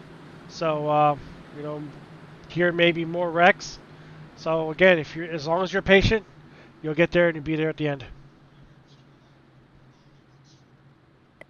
Yeah, patience is a virtue, and patience is going to be key in tonight's main event as we see those pace car lights turn off at that brand new Ford Mustang 2022 pace car leading this main event pack down into 3. We are under caution here. We're going to resume green coming to the line, so we are in for a shootout here. We're only 14 laps in. We get our first competitive caution here in the Big Show 125, and definitely do give a shout out to Shaw Racing for being our stage number 1 sponsor in tonight's main event. And we are about to take the green flag and get back racing here with about 14 laps into this main event, and keep an eye out for who's going to take this line and see who's going to be the leader down into 1. Coming back to green, we'll be quiet for 1 lap to give you the sounds of the track.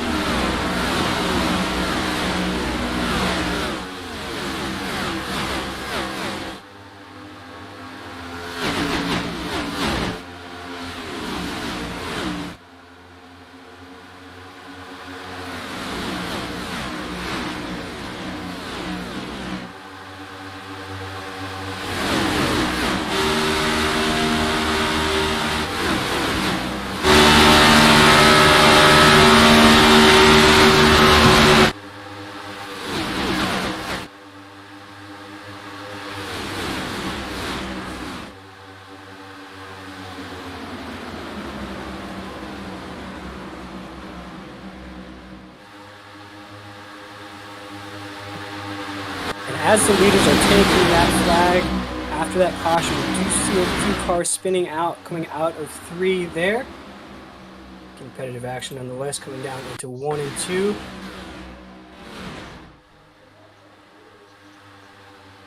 That looks like just a few tail end cars there. Maybe just got caught up in a few missed time bump and runs there on the back of the pack there.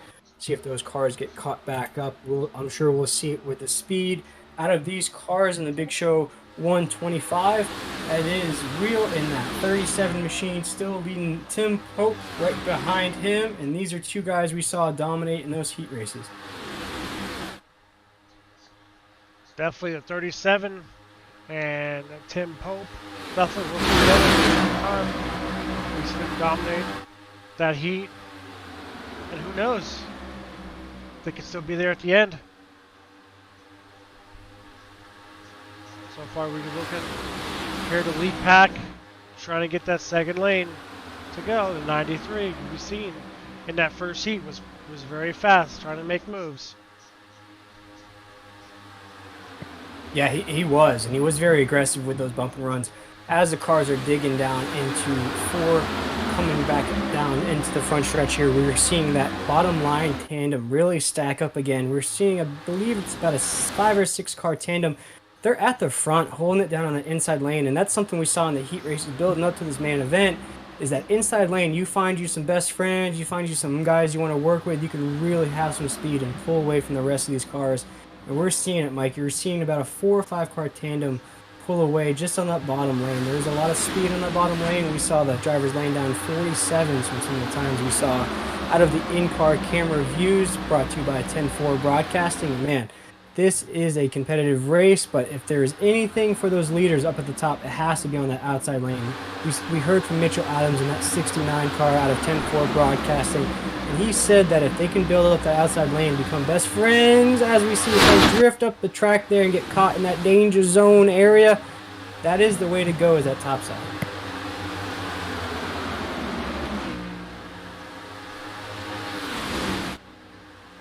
Definitely, as we see the two leaders getting away.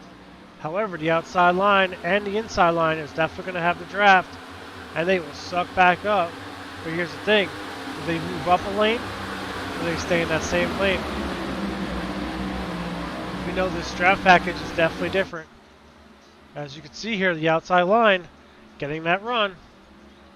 Ooh, and the 10 just runs a needle.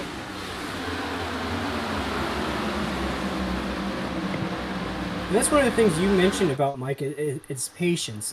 Being a iRacing driver yourself, as we've seen a few cars getting reshuffled there in the pack as we cross the line, 21 laps into this main event, you said the one thing to keep an eye out for was patience, and we're not seeing it out of these drivers tonight. You're seeing these drivers really get aggressive, really trying to find those teammates to work with, really finding out who's going to be the best bump and run partners here, Mike, but if you can get out into the lead in that clean air, maybe patience is your best friend.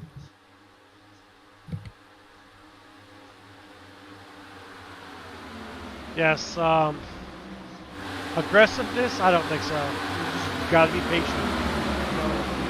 Use your brain, not your foot pedal. Track's definitely, yes, you're full throttle 100% of the track, but it is definitely patience. 125 laps, we're down 122 laps at the line.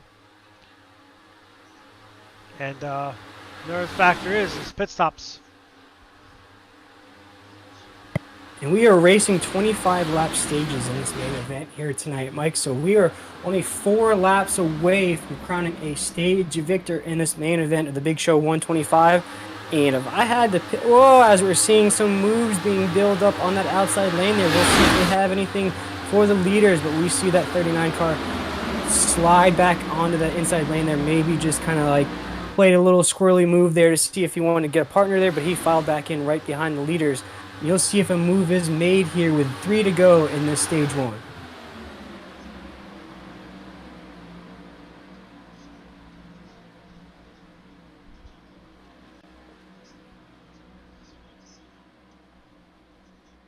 Now, is it just the top 5 that gets points, or do we award just like NASCAR in the top 10?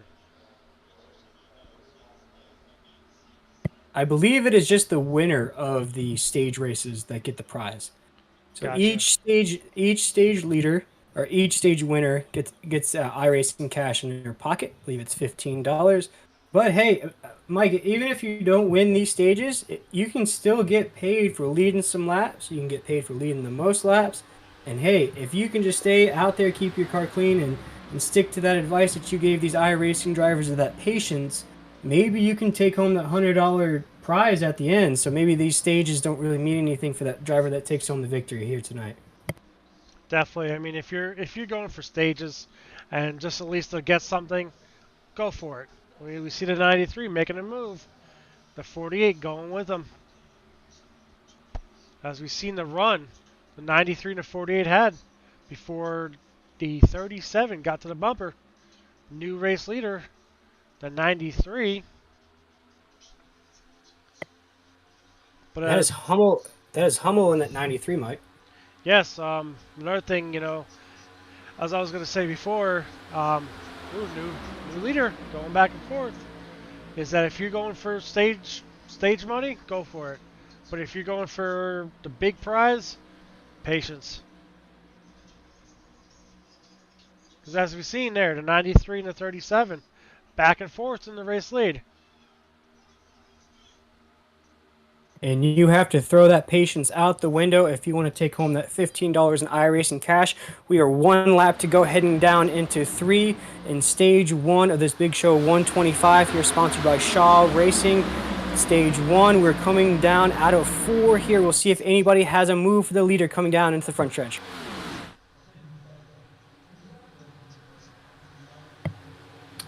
And it looks like it's going to be Rio is going to be your stage 1 victor there. 25 laps in.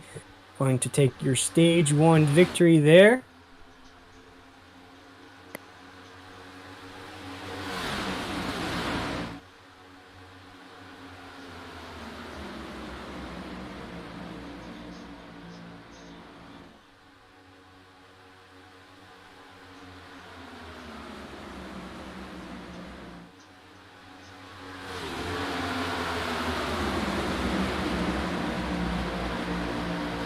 Actually, we are recording wrong there, Mike. It is only 2 stages in tonight's race. So it is broken up into only 2 stages, so I'm sure we'll see a break at about halfway here in this Big Show 125 here. And this is brought to you by the Big Show Racing League and 10-4 Broadcasting. We are streaming live on Facebook, YouTube, and Twitch. And we do see our second caution of the evening here on lap 26. Yes, I believe this is a competition caution.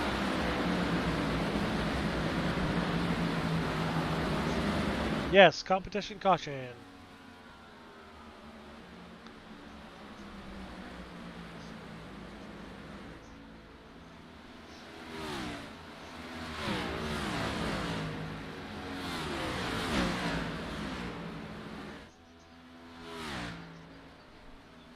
And Mike, as we're under caution here, I do want to get your insight of some of the things you're seeing so far out of these Big Show Racing League drivers. What are the things you're noticing as a fellow iRacing competitor yourself?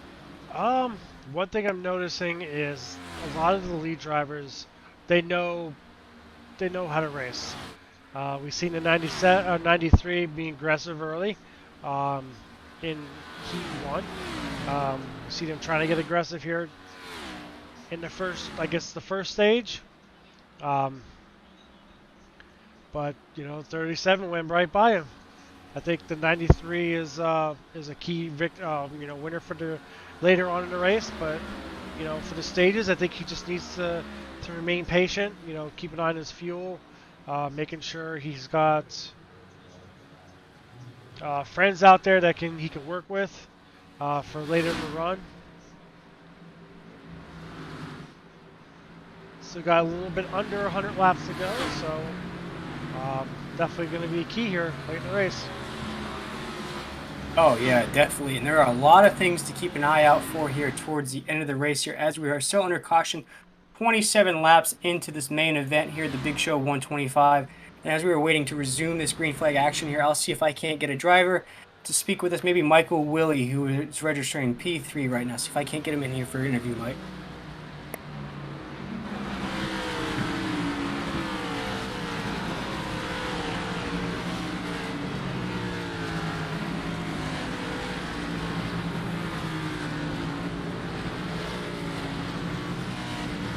And Mike, as we're waiting for our interview to come through the radio there, we are watching pit stops take place again. We spoke about earlier in the broadcast here. What takes place for these iRacing drivers when you do make these pit stops? Well, the one key is you come down pit road and make sure you do not slide in the box. If you slide in the box, you see it in the first heat, it will break up your pack. So you want to make sure you're in, you're out, you hit your marks, you're on point. That way you're not going further back in the pits. And who knows, you could be in the back of the pack and in the next wreck. Oh yeah, and you don't want to see that out of these drivers, as we are only second caution here, 28 laps into this main event here in the Big Show 125. Do want to give a big special shout out to our stage number 1 sponsor, and that is Shaw Racing at Grand Bend, Canada. They're holding it down there across the border. Do go give them a check out, a Facebook, all that good stuff. Shaw Racing at Grand Bend, Canada. Go check them out for some neat stuff, some cool content, all that good stuff. And we'll keep an eye out on where the Shaws are at in tonight's race. Looks like we have one registering in P8 and maybe P19 for the Shaw brothers racing tonight. And keep an eye out for them in tonight's race. And the Big Show 125 live on 10-4 broadcasting. And Mike, we appreciate you joining us here tonight for the special event for 10-4 broadcasting. Looks like we're going to go back under green here about 30 laps into this race. Looks like that caution, the pace car lights are still on there on that brand new 2022 Ford Mustang there, Mike. What are some of the things you think that viewers should keep an eye out here for the drivers kind of working on their teammates? I think the aggressiveness. That is one key we should watch. Early on, we noticed that the outside line tried to push hard, and that's where the big wreck came. People started looking for too much space.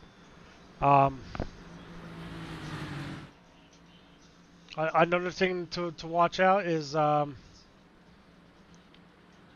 these drivers have enough fuel to make it to the next stage? That's another thing. Can they go not only to the next stage? A factor it's going to be, can they go towards the end of the race? We know they can't go towards the end of the race. You're looking at about 30 to maybe 40 laps on fuel. If you're out front, maybe it's a little bit less.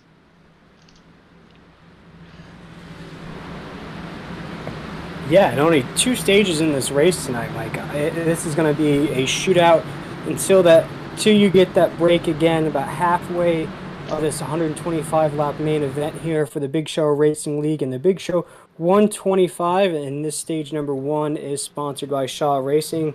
We shout out to them. And under caution here, this is only our second caution here in this main event. It has been very competitive so far. We have seen a lot of action of that inside lane. A lot of the drivers are picking that inside lane there for their preferred lane of speed. We're seeing a little bit of action out of the outside lane there, but a lot of the drivers haven't tested out that outside lane too much. So we did see a few cars get loose and take out some of the field there early on in this action here. And as we watch this pace car actually just shut their lights off here, we are going to go back under green here with about 31 laps in this 125-lap main event here at 10-4 broadcasting live on Facebook, YouTube, and Twitch.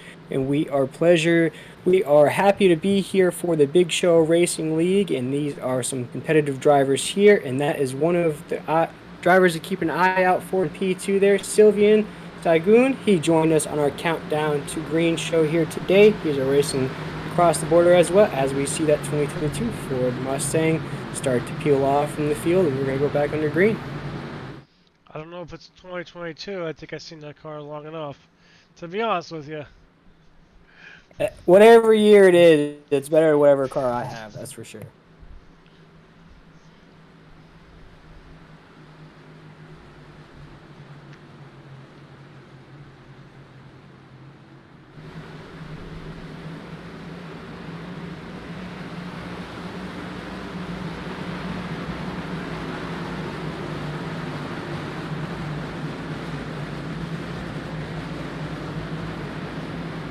as we see the action about to pick back up here in this green flag drop. About 31 laps into this main event here for the Big Show 125. We do appreciate everybody for tuning in with us here tonight. A lot of money on the line here for these drivers here. Take this stage victory. We'll see who's going to be the leader. We'll stay quiet for this first lap back on the green.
As we take a look at the action here, as the drivers are heading back down into 3 and 4, 32 laps into this Big Show 125 main event here. These drivers are really going for it here tonight. Mike, what do you... Whoa, we're seeing big action out of the back. Oh, we're seeing big action out of the middle of the pack as well. We're seeing that 69 car, Mitchell Adams, slide through like a Sly Cooper on a PlayStation old school console there. He slid through that action on the front stretch there, kept that car clean. As we were back commentating this action for you here, left it quiet so you can hear these next-gen cars running around the track here, Mike. Does it matter for the people unfamiliar with iRacing? Does it matter the type of setup you have, or is it just all about driver skill? For Daytona and Talladega, it's just skill, to be honest with you, especially with these new cars. Other than that, if you go to like mile and a mile and a half, it's definitely going to be all about more skill than anything. But here at Daytona, it's definitely going to be skill. Because you have the experience, the patience, you know what it takes to get to victory lane. Yeah, and that was one of the things that these Big Show Racing League drivers mentioned. Oh, we're seeing that there's a replay of the action on the front stretch there. And just a lot of action there coming out of 4. You'll see the drivers get loose there, Mike. Yes, we've seen it in the back. I believe it was 2 cars first, and then that's where it carried over in the front. It's like one got arrow loose and came on the apron and went up and collected 2 more cars. And they got a little crazy in the front. Took a couple more cars out.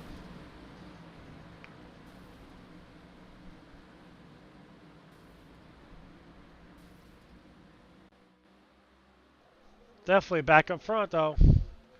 We're now back live as you see the 69 of Mitchell Adams trying to make that outside work by himself. And with how the inside line does check up a lot, it does work. And he is having a teammate creep up from behind there in Kaza in that 15 car. And he's one of the cars that we saw get wrapped up in some early action there. He is creeping right behind Mitchell Adams in that 69. But Mitchell's got to be feeling that he is just all by myself, because he is all by himself on that top side lane there. As you see him creep back up to the cars in front of him there, trying to build up maybe a 4-car tandem on that high side lane there.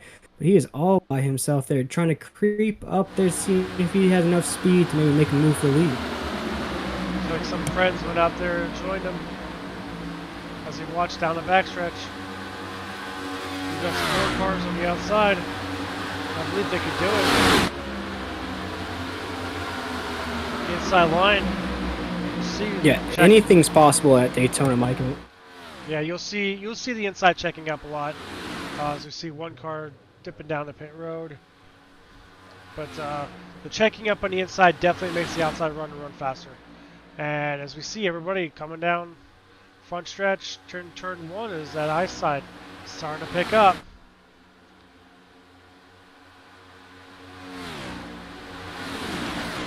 As well as lap traffic. Yeah, talking about lap traffic, Mike, I was just taking a look at our grid there, and it looks like we have about an 8-car tandem that's separating from the rest of the field there. About a 7-second lead on 9th place there. So they're definitely pulling away here in this leader pack. Most definitely, and that lap car definitely did hurt the leaders just a tad bit, just a little bit. Again, this draft definitely unique. And that is one of our great time for a shout out there for Shaw Racing, because we have a Shaw out front leading this main event. He is in that 84 car in P1 leading the field down into 3, and he is our stage number 1 sponsor for Shaw Racing out of Grand Bend, Canada, and he is our race leader coming down into 4. Ooh, big wreck on 4, big wreck. Some of the leaders are involved on a wreck onto 4. We'll get you to that replay as the leaders sneak out of there. Coming around, we still have Tim Pope and Shaw, 1-2, but big action in that middle pack. There was some of the leaders that were running top 5. We'll get you that replay in just a second.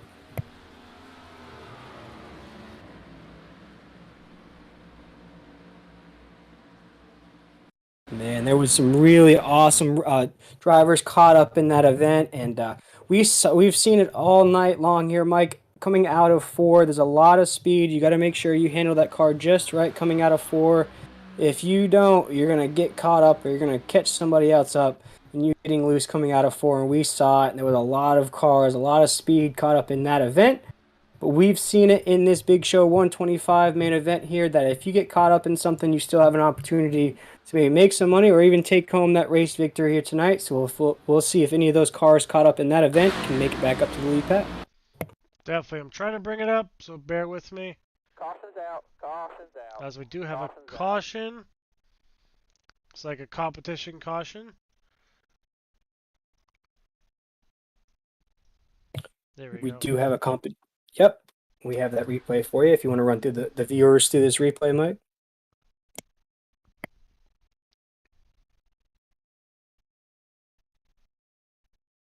So as we're watching the 15 come down, clips the 37, and then someone hit the 6, which caused another pile up. Ooh.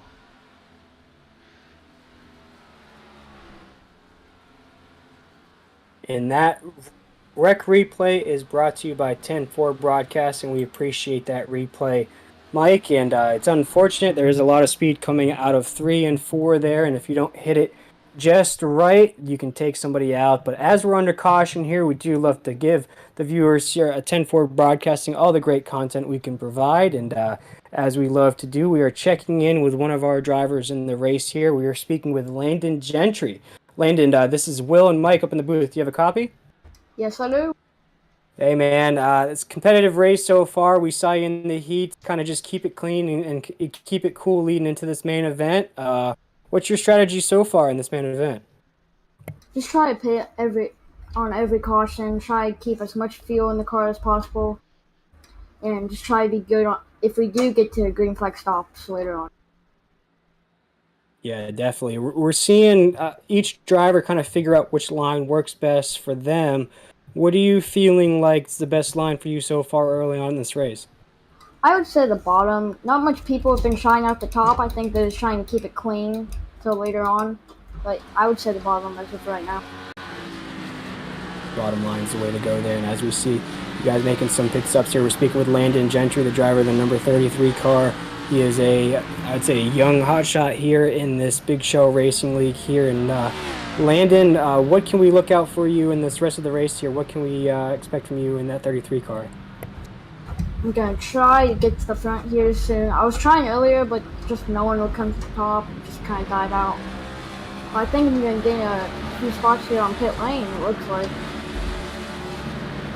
There you go. That's the way to go. We saw it in the heats that the pit stops really come into play here in this Big Show 125-man event. And Landon, before we let you go, is there any sponsors, anybody you want to shout out before we let you get back into the action?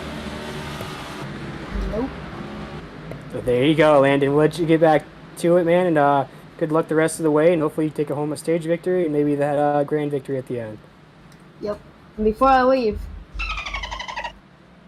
There we go. Landon always coming through with the sound effects. That was Landon Gentry, the driver of the number 33 car. And Landon, he joined us on our Countdown to Green show earlier, and we look for big things out of him. And not seeing him in the top 10, but he did speak about how he gained, actually top 10, P10 for Landon there.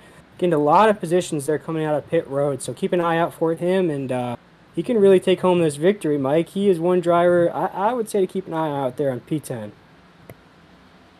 Yes, I think the people that do have damage, I've noticed in the 500s I did last weekend, I've noticed that if you have less than a minute worth of damage, that you could still come back and be competitive, somewhat competitive. That was one of the keys that I've noticed in these next-gen cars. If you have less than a minute worth of damage, as long as you can hold on to the pack, you can still be a competitive car. So that's definitely going to be a factor for those drivers that that get hit hard. As long as you have a minute worth of damage, you come back, and who knows, that damaged car could be the #1 winner. It can. I mean, you almost saw it at Daytona last week in the NASCAR series. Kyle Busch basically had that whole right fender taped up, and you saw him almost take home that victory there. He almost took out the entire field to do so on the front stretch, but he almost took home that victory in the damaged car. So we'll keep an eye out to see who maybe was caught up in an early wreck. Maybe can creep back up there. And as we mentioned, Ray Garcia has done an awesome job with these sponsors tonight and making sure that the top 10 get paid tonight, Mike. And that is awesome for these drivers that maybe had a rough go to start the race and maybe sneak into that top 10 and make some money out of tonight's race. Most definitely. Looking forward to seeing what the end of the race brings out. And bringing out, we're talking about taking off the lights of the pace car, and we will be back to green here with across the line with 44 laps into this Big Show 125. Do want to shout out our Stage 1 sponsor, and that is Shaw Racing. He did hold down the lead there for a little bit in this main event. That was a perfect time to shout out the sponsor as we see the caution lights of the pace car come back on. So maybe we'll do one more lap under caution and then resume back green next time around there.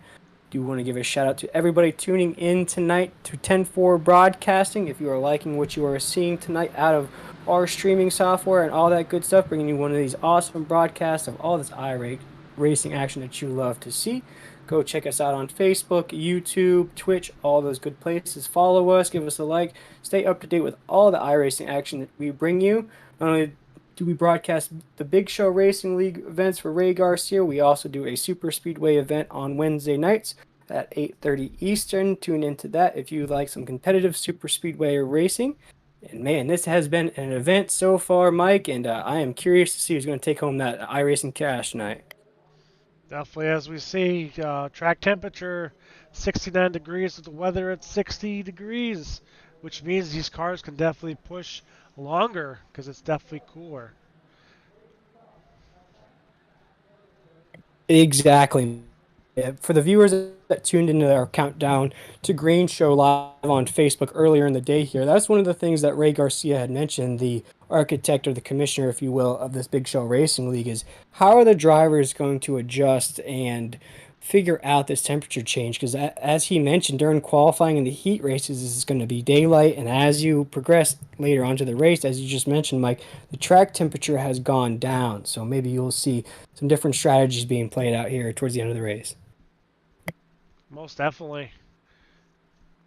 And we've seen that 93 was involved in a wreck early on. He's back up there as we're coming to the green.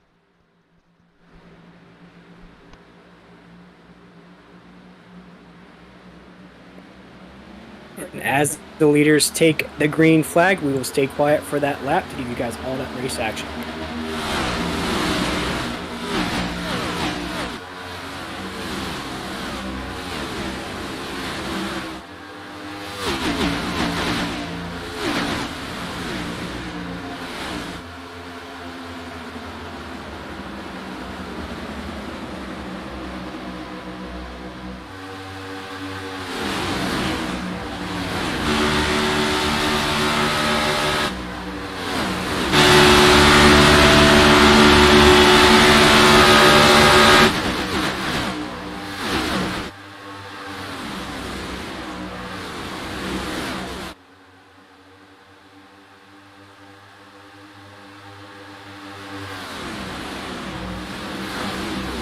As the leaders are coming across the line here in stage number 1 of this main event of the Big Show 125.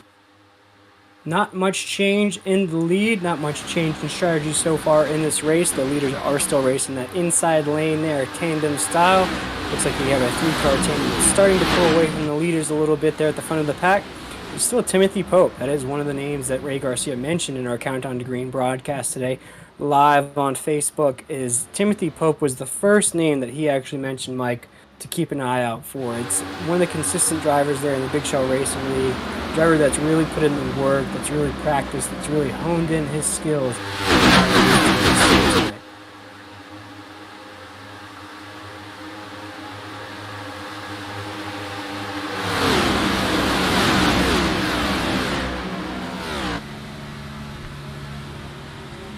As we see on board with Mitchell Adams still in it.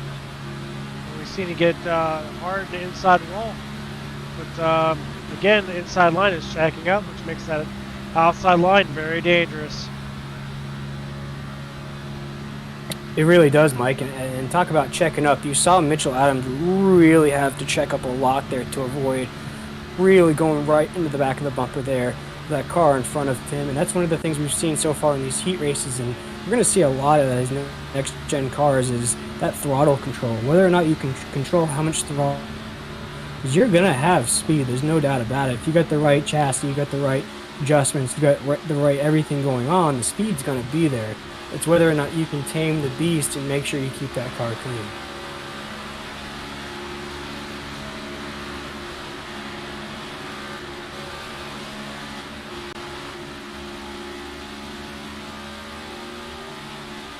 And you are seeing a new race leader out on the front so far right now, Mike. It looks like Stewart in that Miller High Life machine. He is leading the way. I believe he is in the number 94, rocking that throwback paint scheme, because you know there is no life other to live than the high life. And he is showing us all how to live right now. He is going to be our leader, I believe, by a nose to take lap 49 there as our race leader. And of course, we were paying out for laps led and most laps led tonight. So as long as you lead a lap, you get paid. And that's $5 in iRacing cash there for Stewart in the 94. 64, not 94. 64. There we go. And we noticed the inside line definitely weaving back and forth, making that outside line even more of a weapon.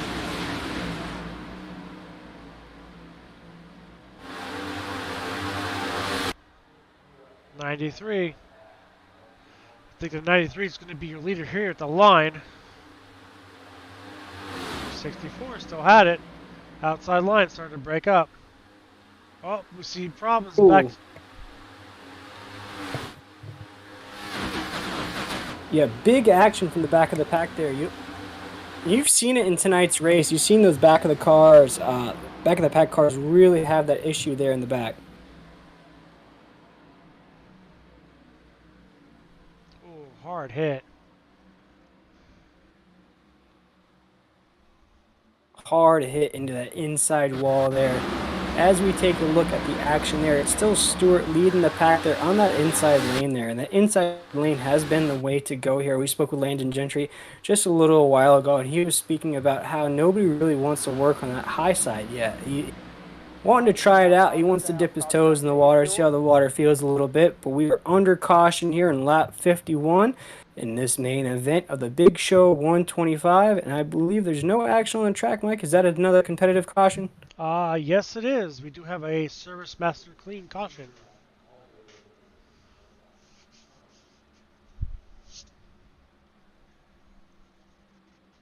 Again, I do not see anything on my leaderboard as far as anything crashing. Okay. So we are in a competition caution. Competition caution for that accident that happened a couple laps ago. There we go. We are joined by the Commissioner, Ray Garcia, to clarify that competition caution there. And as we have an opportunity to do so, Ray, we do want to speak to you about how this race is going. You're not only the commissioner of this league, but you are our driver in tonight's race. What are you seeing so far out on the track tonight? We're still having some bump drafting issues. Guys are tapping each other the wrong way, which is causing most of these accidents. Guys are getting loose. They're not. I'm on the radio to explain to these guys they need to just relax. Just relax. Just stay in your grooves and just relax. A couple of guys are being too aggressive too early. So it's mostly getting these guys to show patience. I mean, I started at the back of the field and I'm up at 4 and, I'm not all freaked out. I'm just staying calm, working my way through the field. Yeah, and patience seems to be the key word of the day. Actually, Mike, you were one of the ones that mentioned that key word as an iRacing competitor yourself about patience. And Ray, how do you feel those chassis that you built? We saw some 47s being laid down in those heat races. How do you feel like the cars are performing tonight? The car's overperforming. It's really fast, really quick. So a lot of these guys are drafting. Stand by 1 second. Speaking with Ray Garcia, he is the commissioner and driver of the 00 machine in tonight's Big Show 125. He runs the Big Show Racing League. You can check them out over on Facebook. They're a group on there. Give them a look-see. They run these really competitive races there, and Ray is the commissioner and also the architect of all these chassis you see here tonight. So if you like what you see out of this racing league, definitely go give them a check out on Facebook and see if you can't get into one of these cash money races that they've run here tonight. One of our crew of 10-foot broadcasting heard about that and jumped into the field with Mitchell Adams in that 69. So definitely an opportunity to make some money as we are joined by Ray Garcia here. And Ray is working hard to make sure this race is competitive for everybody and fair. And Ray, we still have you with us here? Or are you taking care of some... Stand by one moment. Yep. Ray's still... Even though we cleared that penalty, you're going to have to drop to the back. Looks like Ray. Yeah, one of the guys just got a penalty in the pit lane for excessive speeding coming in. And we do have a pit road penalty. Ray, thank you for clarifying that with us. We wouldn't have known about that. That is good to know. The 93 came in too hot. And the 93 is a car that's been hot all night, so we'll see if that pit road penalty does cost him a little bit of position on the track here, Ray. And we spoke with Landon, we spoke with Mitchell, and we asked them what are the things they're going to be looking out for here towards the latter stages of this race, and what are the things, what's going to be, without giving too much away, what's going to be your strategy here towards the end? Right now we're playing, my guys are playing a fuel consumption game. So right now it's paying off. As you can see, I don't know how many spots I'm up from the beginning. Do you guys have a number on that? Where I started? How far up I've come? 20-something positions? Bear with me and I'll get that for you. As Mike is retrieving that information for us to see, you have done an excellent job, Ray. We saw you in the heats kind of keep it clean, and Landon, I think, took the same strategy there. Keep it clean, make it into this main event unscathed. We do want to give you an opportunity to shout out these awesome sponsors we've had all night long and have made this top 10 purse possible, paying out the top 10 positions. And Mike, as an iRacing competitor himself, he's actually never heard of the top 10 positions being paid out. So we do want to give you an opportunity to shout out those sponsors we have here tonight. Yeah, we'd like to thank TJ Krober and Eric Naroski from Ian Honor Racing. We want to thank Michael Williamson, JD Kazaza, Michael Kazaza. We'd like to thank Michael Willie in the 48 for his contribution. Bradley Stefan, Michael Willie. Stand by, they're talking to me in the ear. All right, we're about to go green, drivers. Guys, I got to go back up to race control. We're about to go green, but I'll stop by back in a little bit. Wish me luck. Good luck, sir. Sounds good, Ray. Sounds good. We'll let you get back at it. And Mike, that was Ray Garcia. He is the commissioner and architect of this Big Show Racing League, and he has put on this event for everybody tonight. And Mike, are you liking what you're seeing so far of these Big Show Racing League drivers? I'm definitely intrigued to possibly join for the next one. There you go. You could be the guy leading the pack to the field here. We are back under green here, 55 laps into this main event. We'll see who takes this lap 1 under green, and we'll be proud so you guys can take in the sights and sounds of this Big Show 125.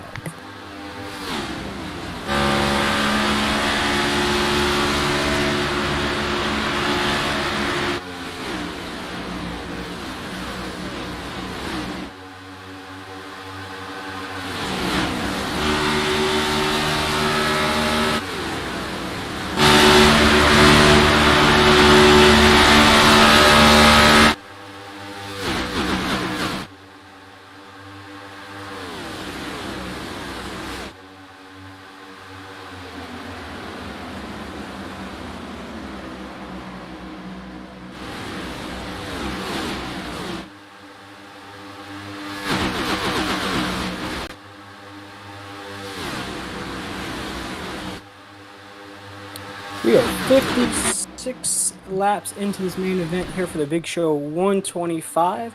We have a new leader on the track, Mike. That is Stefan, and I believe that number 5 car there doesn't have any fans on our Facebook chat there. Looks like there was a call out there to him, but he is leading our pack there, coming down into the corner of 3. And if he leaves this lap there, Mike, he is going to get $5 in iRacing cash in his pocket.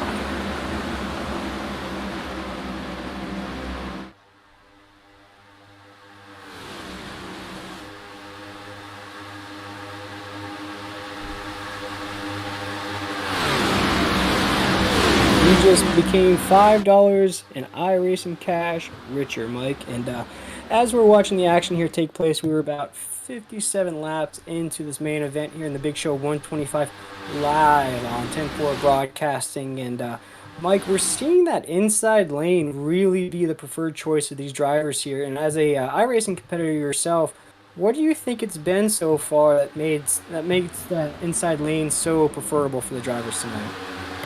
Well, we've seen it the past couple of years. It was always the high side. All the drivers would just go to the high side, and if you try to make a run on the inside, you definitely changes the way of racing. We see the 5, switching lanes up there, as the 5 gets turned sideways. Oh, tries to come back up the track. Big action there out of the 5 car. Looks like he tried to come back up onto the track and just there was no room for him there. He got pushed out of traffic there like a New York City traffic jam. He had no place to go, and that's what happens. You get caught up, you spin out. But good for him, though, for not taking out any of the competitors here in tonight's action, because we've seen it tonight, Mike. We've seen cars get loose and take out some leaders. Definitely. You've seen that live, too. You have to do a replay for that. He tried to come back up. Got hit from the inside, but again, you see these drivers, weaving back and forth. The key word, like I said, to start, patience. If you don't know what that word is, then you shouldn't be racing. Well, patience is a virtue, Mike, but I believe these drivers have been informed that we are coming to the end of stage 1 here. We're only about 3 laps at the end of stage 1 here, and the stage 1 is sponsored by Shaw Racing out of Grand Bend, Canada. And these drivers have been patient. They have tried to work out grooves, make some new best friends to do karate in the garage, but it's time to make that move. It's time to get paid. It's time to get that stage victory under your belt.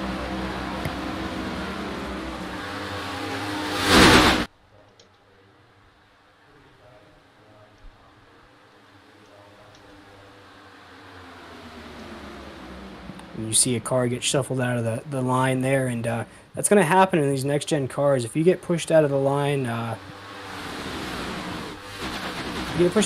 and things are just going to happen for you there. If you have that speed as your drafting partner, it's hard to make moves there.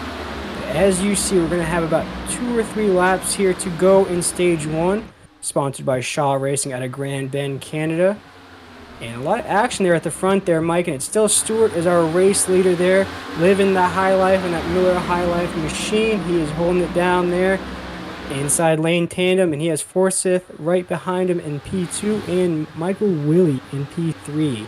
That brings up our top 3 positions there, and it's basically a 4-car tandem there in the lead pack, Mike. I don't know about a 4. I think you got the 00 of Ray still back there lurking. I mean, we've seen the draft, how much this draft can be impacted. You can catch up to the draft so fast where you have to almost hit the brakes so you don't hit the guy in front of you. So, and we've seen in 93, he's definitely getting aggressive this late in the run. Try to get that stage win.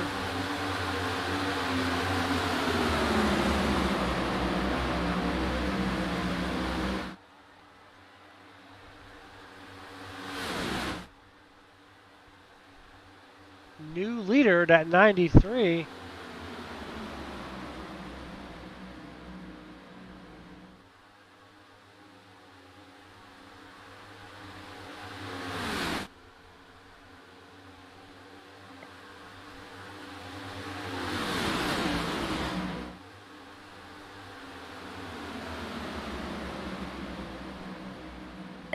I believe this is the last lap of the stage here. Mike, we'll see who takes home the stage victory here. See if we get a caution here for the end of the stage. Because I believe halfway of 125 would be either 63 or 64, but we'll see what the race officials decide to do as we see a car pull out of that pack there, Mike. We also have a new leader. Somebody just got richer. And that 22. I believe. See if a car. Oh, we'll see. Oh, big wreck behind the leaders there. Big wreck for the field coming down. I believe that is 2 coming down in the backstretch. A lot of cars involved there. Looks like the leaders made it out, but the rest of the field was involved in that wreck there on the corner.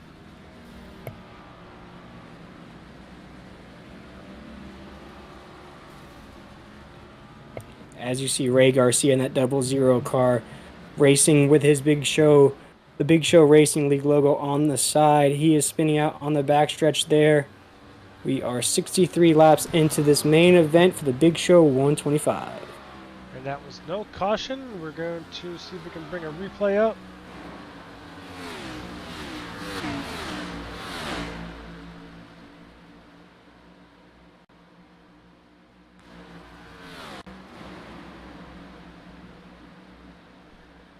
And this replay is brought to you by 10-4 Broadcasting.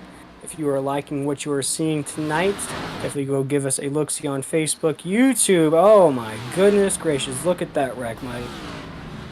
Definitely. Big junk. And that was a lot of leaders. And you have seen it all night long out of these cars. There's just so much speed, and you've heard it from the drivers in our interviews with the drivers throughout this race tonight. There's so much speed in these cars that just any little bump, and you're racing so tightly together, Mike, that unfortunately you might take out some cars, and it's just going to be an unfortunate mishap. Definitely. Caution. The mindset is, when there's a wreck, you want to slow down. But I guess with, the rules, you want to. I've seen like a lot of drivers just fly through it. I mean, you got to be careful. As normally, my mindset would be, if there's a wreck in front of you, try to want to avoid as much as possible. We've seen a lot of drivers, really pushing it and being way aggressive.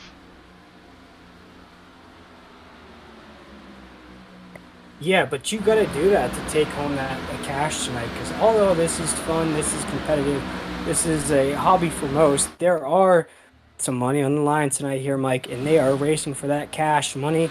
And thank you to our wonderful sponsors here in tonight's Big Show 125.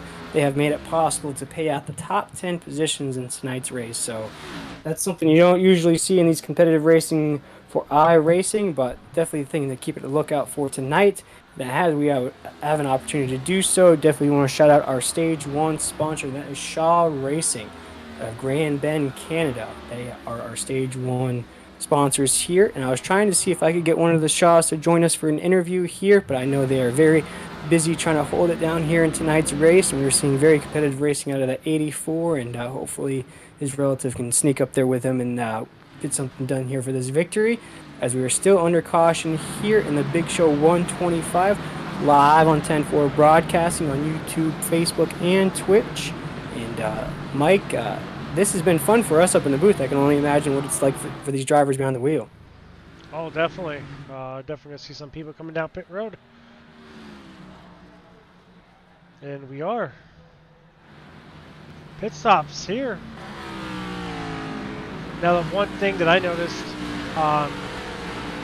is that in the official races, you don't need to take tires. So we've seen a lot of people coming down pit road, only taking fuel only, which means they'll get in and out very quickly. Yeah, and that is the key to tonight's race. We saw it in the heat race earlier live on this broadcast that the drivers that make those strategies and make those changes in pit road to get out first and get those positions back, maybe are the drivers you're going to see at the top of the pack there. And see these pit roads, even though, like I mentioned, you don't see an actual pit crew jump over the wall or make changes or anything, it's still a lot of strategy and a lot of thought that goes into these pit stops, as you mentioned, Mike. And it can really benefit you. It could really cost you the race. Definitely, as long you can also slide in your box, and like you said, it will cost you. Sometimes it'll cost you big, sometimes it'll cost you little, but that little bit can be a big factor if you're in the next wreck or not. Oh, for sure. As we stay under caution here, I believe that was the end of stage 1, and this race is split into 2 stage shootouts here. We are 67 laps into this 125-lap main event here. We have seen exciting racing throughout the heats, throughout qualifying. But I think the trend we've seen so far, Mike, in this broadcast is that inside lane. That inside lane really has been the preferred choice. I mean, I think we're having a little bit difficulty there with Will. I think we're having a little technical difficulty with your mic, Will. But it has been the inside lane so far. Oh, can you hear me okay? Oh, I got you. There we go. I think we had a little technical difficulty, but as far as I heard a little bit of it, but the inside lane, I've noticed in this race in particular, it has been a factor. In previous races, you could see. I mean, even in the real race, you see it in the 500. It was the high side. But as long as you get a nice pack on the inside, you can make that. You can really make a hard charge for a nice, good, big pack on the outside. Yeah, and as we're talking about race strategy here, we do want to give a opportunity to speak with Jamie Shaw, who is our Stage 1 sponsor here. And Jamie, thanks for joining Will and Mike up here in the 10-4 broadcasting booth. Hey, how's it going, guys? Good, man. How's it feeling out there on the track tonight? What you seen so far? She's pretty busy.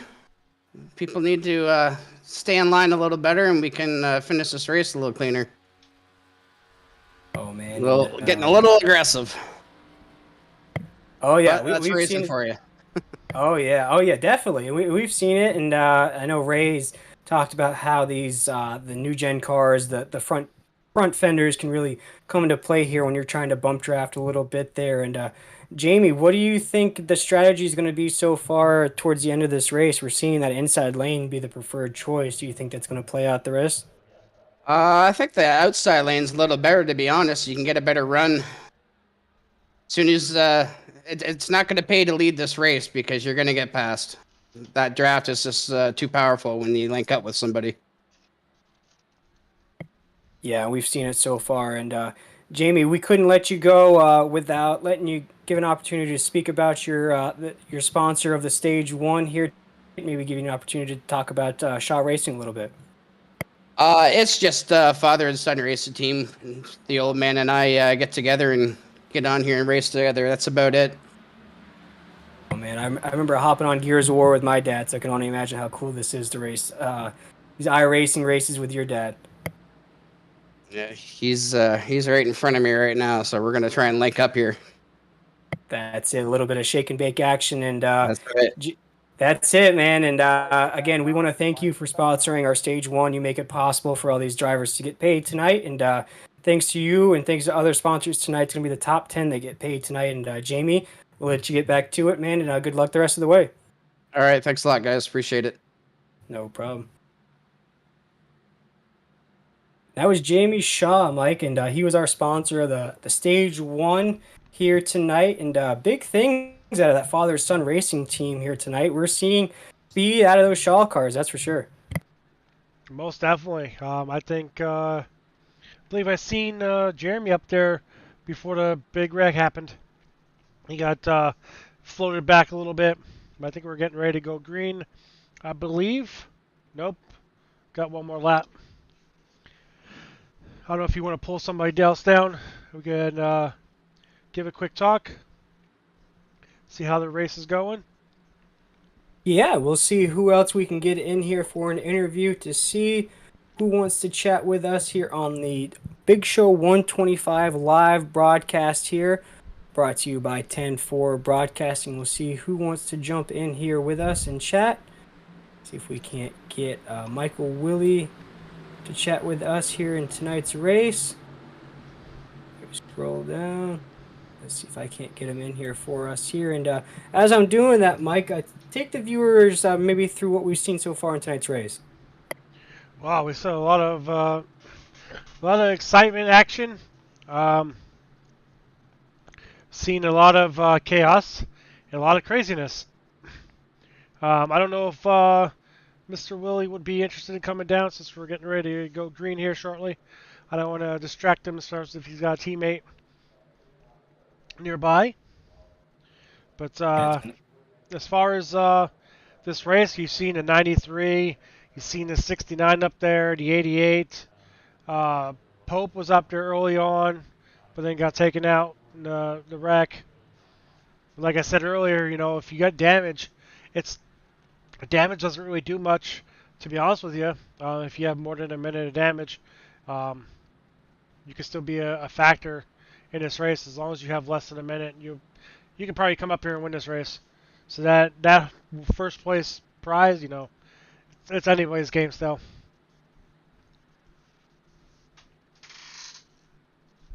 Anybody's game it is so far tonight, Mike, and we've seen a bunch of lead changes so far in tonight's main event of the Big Show 125, and every time a new driver leads a lap, they do get $5 of iRacing cash in their pocket, and the person that leads the most do get some more cash in their pocket, as we are about to see the pace car pull off here, and we are 70 laps into this Big Show 125 main event, and we will stay quiet, let you take in the sights and sounds of Daytona.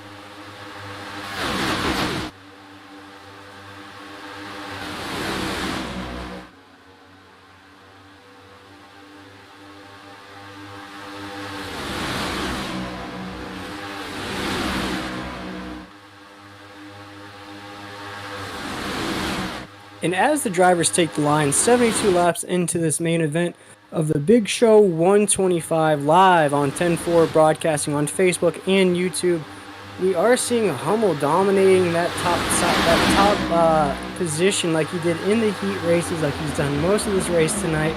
but it's been that inside lane. We are hearing interesting things from drivers, Mike. Some drivers prefer that outside lane, and some drivers, as you can see from our broadcast, are really dominating the inside lane. What do you think why do you think that is, a mixture of opinions there, as you see that outside lane doesn't really have much speed? I think, as you see, there's two packs. There's one big pack here. You got a small pack in the back. About where do you want to be? Where's going to be the wreck to start? If you're on the high side and it hits the wall on the outside, you have a better chance of avoiding it if you're on the outside. I think the outside, they will get it run. It's just going to be, it just needs time. I say give it 5 laps and they'll be up there towards the front. But then I've noticed, you know, ooh, leader. That was the leader. Whoa, big wreck. Oh, more leaders are caught up into this wreck coming down under 4. We see cars getting airborne coming down into 3 and 4. Big wreck there, Mike. Oh, man, we saw a car go airborne on the backstretch and the leaders get caught up, as you mentioned.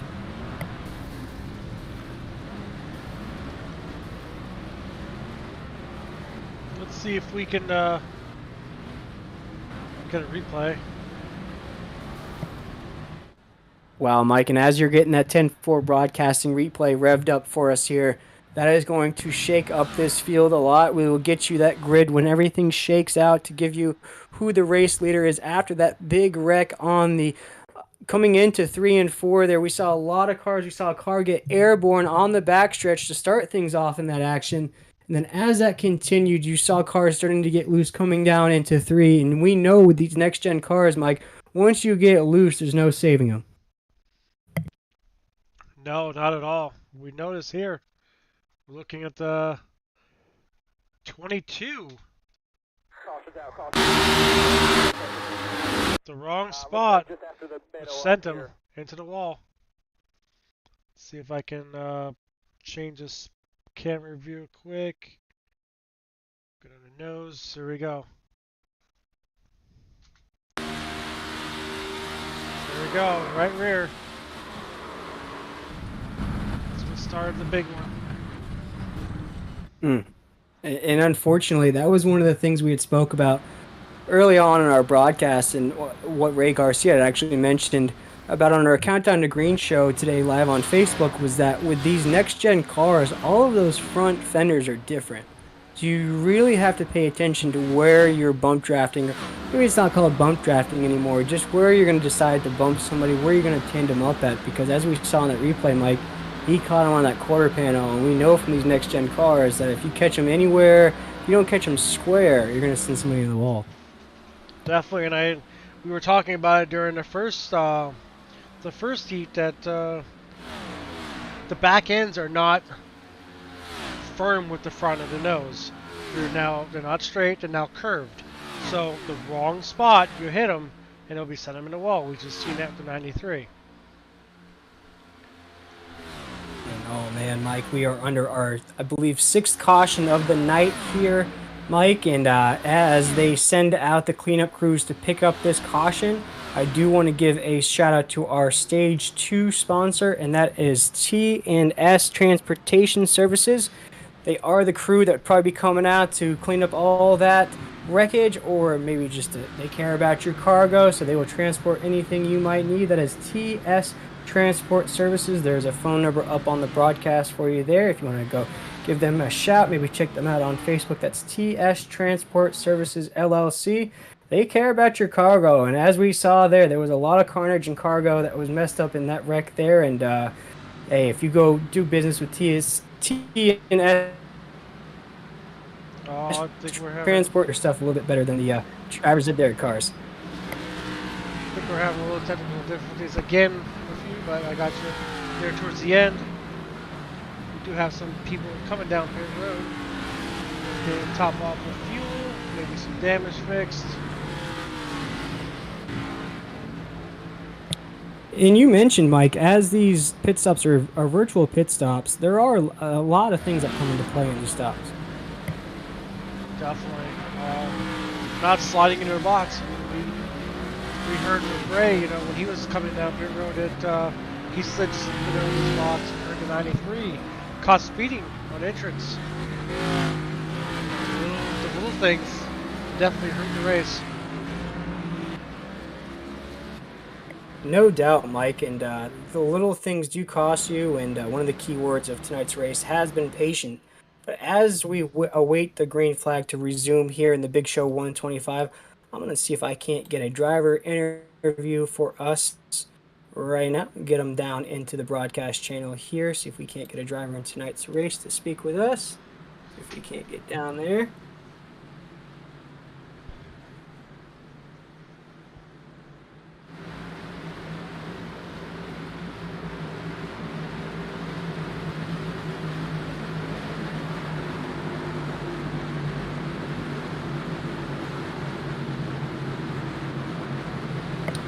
And Mike, as we're waiting to drop the green flag here, take the viewers maybe through a race recap of what they've seen so far in tonight's race, or maybe they're tuning in late, some of the action they've missed.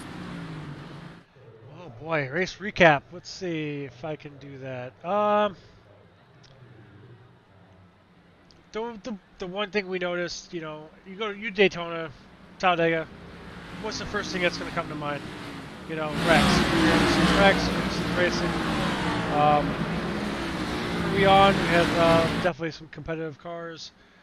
We had Pope up there.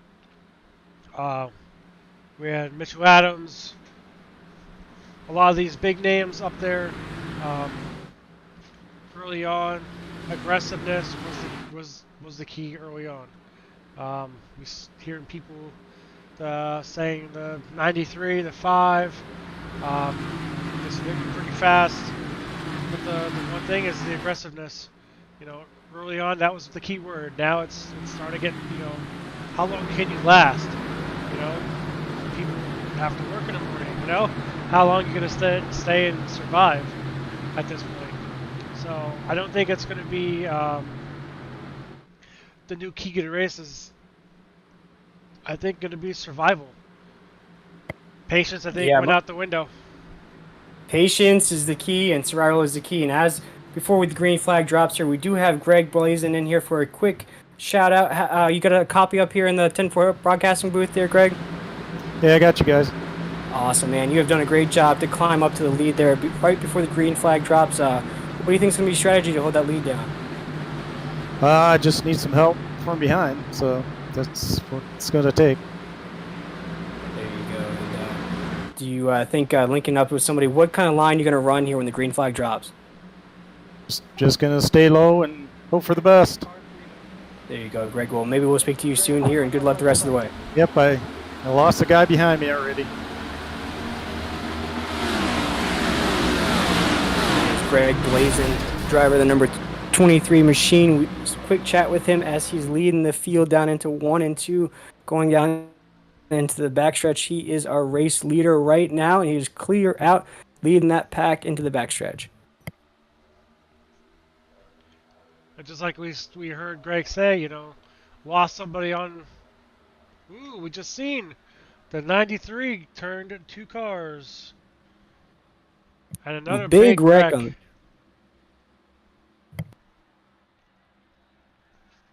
Take it away, Will. No, I was just about to. That was a big wreck, Mike, and thank you for pointing that out because we've seen a lot of action on that backstretch there.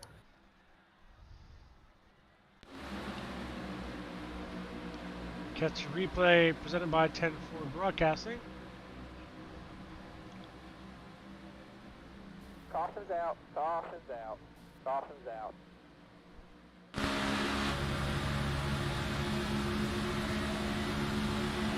Watch it from inside. This guy got spun from behind. It ended up being chaos from behind him. And we've really seen it all night long tonight, Mike. And that replay has been brought to you by 10-4 Broadcasting. We see a new race leader out in the front. We've seen it all race long that you either have to check up or you're taking out the guy in front of you tonight, Mike. Definitely. I did say it's patience. And a lot of people are patience out the window. Because we're getting, late in the run. what's going to happen? Everybody's trying to go for that P1 prize. You got to have patience. If not, you're not going to survive it. Oh no, and survival in these type of races are key. And as we see a new race leader, we are under caution here in the Big Show 125 live on 10-4 broadcasting. We broadcast live on Facebook and YouTube and Twitch if you're into streaming video games and all that good stuff. But our race leader right now is Dustin Eaton. He was our qualifying sponsor out of Dustin Eaton Racing. He is our race leader right now, and he has done a great job of working through that field to take over that lead and really work that. I've seen him on the outside lane a lot tonight, Mike. Yeah, I think him and Adams are two of the main people who are working that outside line, trying to find more speed up there. Fellas, do you guys know who the car was that went in down below the yellow and came back up on track? Do you guys have? Speaking with Ray Garcia here, the commissioner of the Big Show Racing League here. Going to give him some information about what occurred there on that backstretch wreck there between the cars. Were you looking at the restart? On the restart, yeah. Somebody went below, got knocked down, and came back up and killed the field. We want to know who that was. Oh, no, we have a double yellow line infraction on the restart, ladies and gentlemen, so we'll definitely get you that replay to see who caused that infraction there on the restart that caused that big wreck there. We are speaking with the commissioner of the Big Show Racing League here. Oh, looks like the second place guy on the inside did not even go. And it caused the whole field inside line to check up.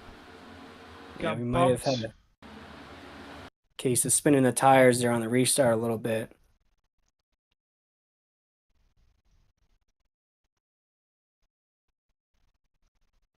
We are taking a view of that 10-4 broadcasting replay there. We are taking a look at what happened on that restart.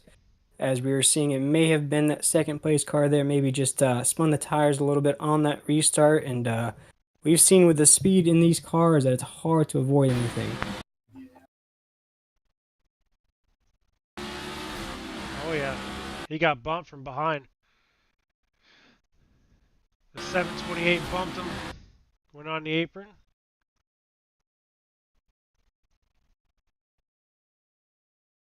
Yeah, who shot up the track, though? After all that, man, who came back up? Dustin Ritchie. Dustin, really? Yep. In the 37? Yes, sir. Okay, that's the one who came, that's who re-entered the track? Yes, but he got bumped. He tried to save it on the apron. Hit the grass. Came back up. All right. Thank you, drivers. Thank you, guys. No problem. And that was Ray Garcia. He is the commissioner architect of the Big Show Racing League. We were just taking a look at that replay there to see what happened and see who caused that infraction there, Mike. And I believe we're looking at maybe somebody just spinning the tires and it caused just a chain reaction. Yeah. Yeah, 37 looks like he went down low, tried to save it, came back up, stepped on the gas too much. There she went. And that's really unfortunate. You just saw drivers try to save it there, and with these cars with so much speed there, it's hard to save anything once you get loose, and really takes some really aggressive wheel work there from the drivers there. We talked about the setups, and we talked about maybe it's just driver skill from these drivers here tonight, and man, that was unfortunate for those drivers there at the back of the pack, and what a rough restart there with 83 laps into this Big Show 125 here live on 10-4 broadcasting. And I'm joined by my co-host here, Mike. And Mike, we have seen some awesome Daytona Beach racing tonight. Yes, today's we're going to be here for the big, you know, the good racing. And so far, you know, we've seen a couple big ones, a bunch of big ones to be exact. But I think it's going to get interesting coming towards the end of the race. We're not there yet. We're lap 83 of 125. Still got plenty of time to go. Meanwhile, we have a new leader at the front. And that's that 3 car of Josh Tate. He does have the 8 on the side, but he's labeled as the 3 car. And here we go. And we'll stay quiet. Oh, we see another wreck. Oh, man, right on the restart there, Mike. All right, let's see if we can see what happened here.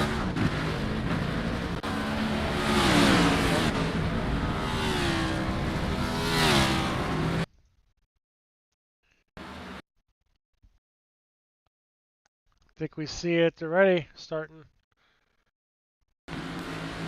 That second car on the inside, the 420 car, did not even go in the start, respond his tires. A chain reaction behind him.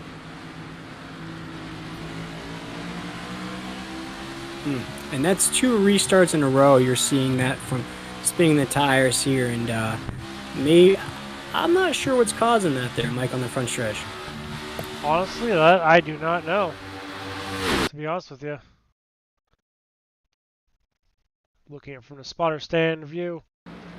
And this replay is brought to you by 10-4 Broadcasting. And we're giving you this replay because this is the second restart. We've had some action right off the bat there, and that basically took out half the field there on the restart. So we'll see if we can get back to competitive action here, and that's unfortunate because as the commissioner of the Big Show Racing League just joined us, and he had to give out an infraction for somebody for coming back up onto the track due to a bad restart. So we'll see. We're back to action here, Mike, and we have a new leader out there. Yes, number 3, Josh Tate, I believe.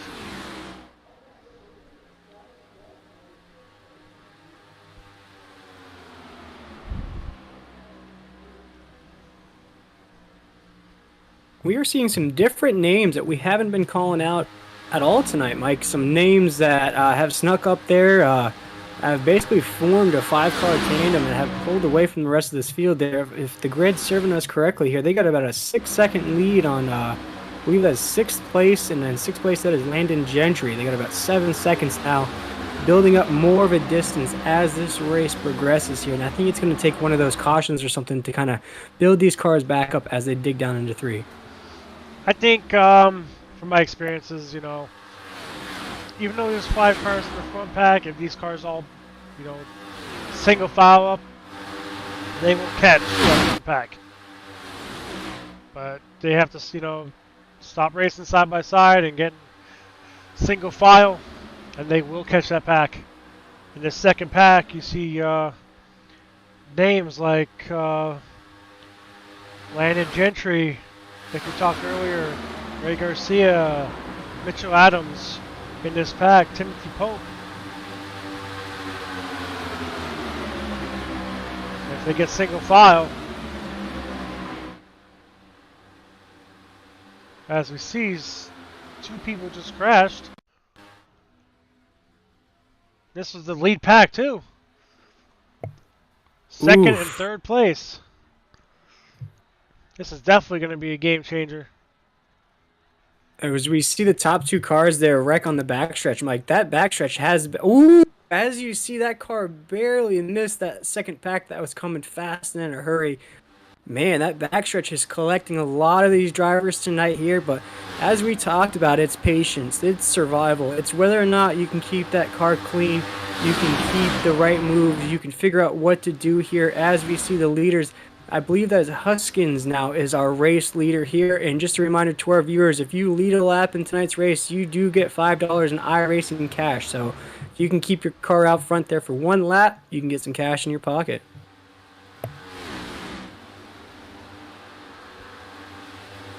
Well, we see 3-car breakaway, almost going to be a 4 cars here, but that next pack of cars, there is a good pack of drivers in that second pack, and they will be coming, and they're coming fast. And you just mentioned it, Mike. That's something that comes from your iRacing experience and knowing that second pack, you got to stay patient. You got to know that your time is going to come. You got to know that you're going to build enough speed with your teammates, even though that front pack might seem like it's far away, might seem like a mirage to some, but you can get up there if you build enough speed. Oh, definitely. I mean, we've seen it right here. We got the first pack has got 4 cars. But take a look behind. I see a bunch coming. That pack behind there is getting bigger, which means it's becoming more. Oh, and we just heard a caution. And We do have our 8th caution of the race, as Mike just mentioned there. And Mike, we haven't seen a lot of cautions tonight, but when they do come, they come in a bundle there. We have seen a few cautions here in the last few laps here from bad restarts and a few other things. But during this caution, I do want to give a shout out to our Stage 2 sponsor, and that is T&S Transportation Services. They care about transporting your cargo, man. They are the ones to look out for there. Go give T&S Transport Services a look-see on Facebook and all that good stuff. They are our Stage 2 sponsor in tonight's The Big Show 125, and this is all brought to you by our sponsors in tonight's race. They make it possible to pay out these drivers, to give out that iRacing cash, Mike, and man, those sponsors have sponsored quite a race here tonight. Oh, definitely. I mean, not just our Stage 2 sponsors. I mean, we want to give a shout out to all the sponsors for this race. Oh, yeah, for sure. There have been a lot of them, and some of the sponsors we have in tonight's race, including Dustin Eaton Racing, who sponsored our qualifying stages. He was actually a race leader for a little bit, as well as Greg Blazin, who sponsored our, I believe it was heat number 2.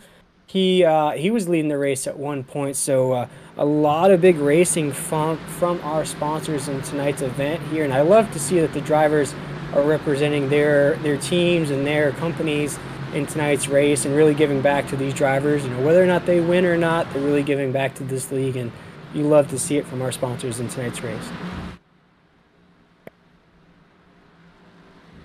Oh, and I can't forget about In Honor Racing. That was another company that we had talked about in our broadcast. They were actually our Heat number 1 sponsor. So early on in the broadcast, they were our Heat 1 sponsor. And like you said, Mike, big shout out to all the sponsors in tonight's race. They have made it possible to pay out the top 10 finishers in tonight's main event. As we got pit action here in pit road.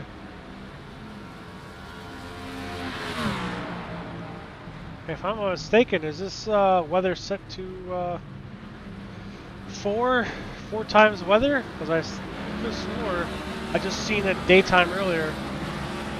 Now we're nighttime and daytime again. So let's see.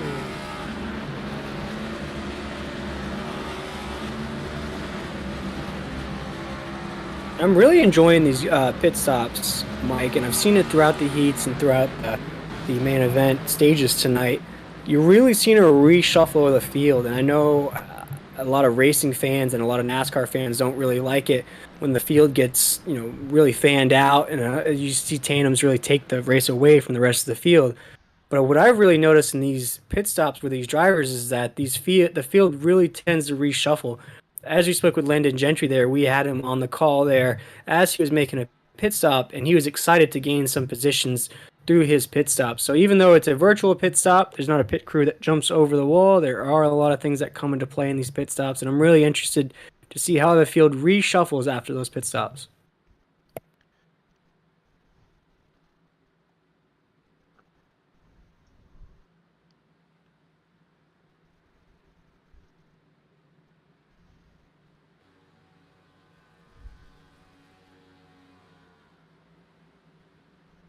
Looks like the Bros up 35 spots. Beast coming down pit road.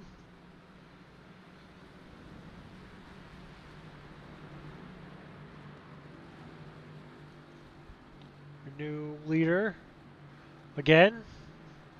That 420 of Husky. Up 37 spots from the start of the race.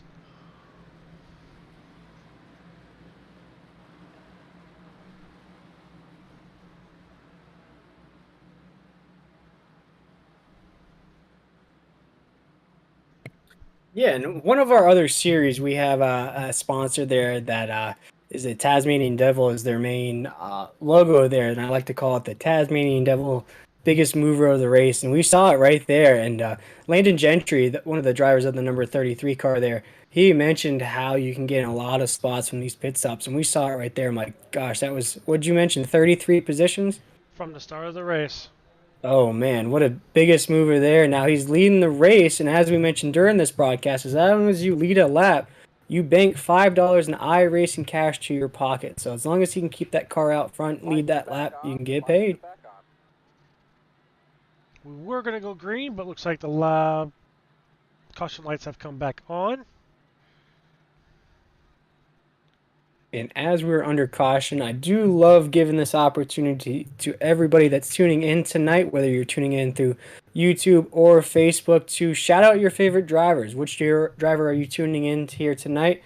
Which team are you cheering on? Which driver do you despise? Maybe there's some rivals out there, some of these drivers in the Big Show Racing League. So we welcome everybody to jump in that chat. Shout out who your favorite driver is and who you're cheering for here in this last segment of the race here, Mike. And man, we are in for a last. I believe we're going to have about 30 laps to go here in the last little bit. Definitely it's going to be crazy towards the end.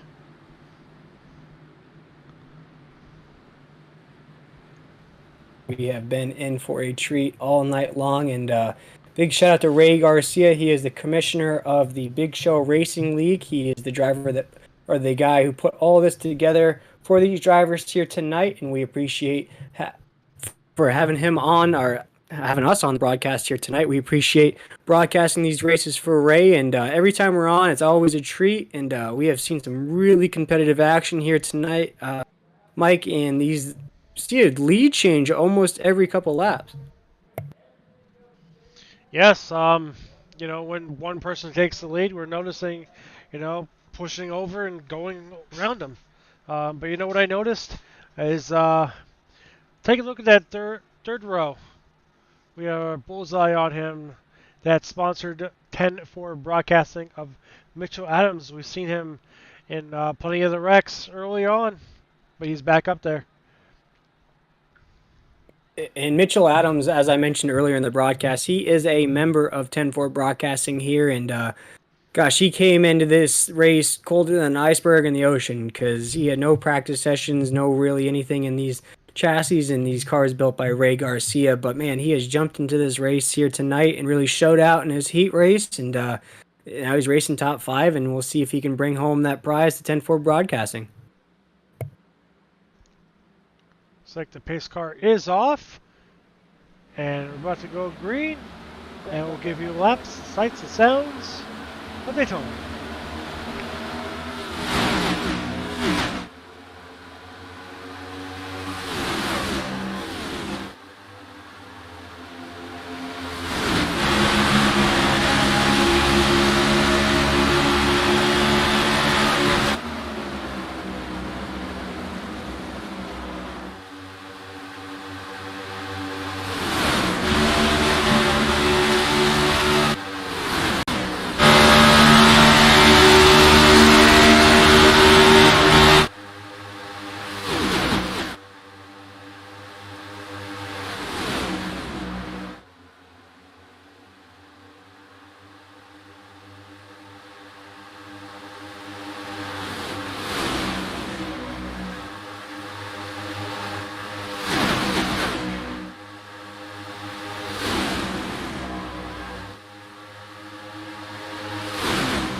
That was the sights and sounds of Daytona International Speedway. We're watching the Big Show Daytona 125. Yeah, Mike, and it looks like we have a new race leader, and that might be Mitchell Adams in that 10-4 Broadcasting number 69 car on that outside lane. He said he wanted to get comfortable in that outside lane. You see him digging into that inside lane. He has found some best friends to do karate in the garage. He is holding it down on the outside lane. He is going to lead a lap in that 10-4 Broadcasting car, and that is $5 in iRacing cash in his pocket. Yes, you notice he went down to the inside. Oh, caught up. Oh! And that might be another infraction there, Mike, but we'll keep an eye on the leader here, and that's Mitchell Adams in the 69 10-4 Broadcasting car. He looks like he has found some friends up there. We see a 4-car tandem digging down into 3, and we are 97 laps into the Big Show 125.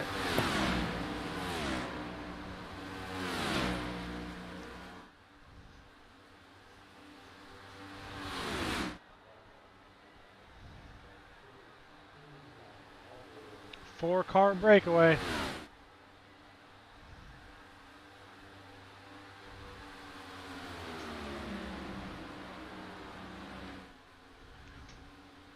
And you see that car right behind Mitchell. Maybe we can jump into a front bumper view of that car to see how they're working together, how that tandem's really see the throttle pressure and see exactly how many times he's going up to Mitchell's bumper, giving him that little tap, or how many times he's backing off of Mitchell's bumper. We'll keep an eye on it as they go across the front stretch here.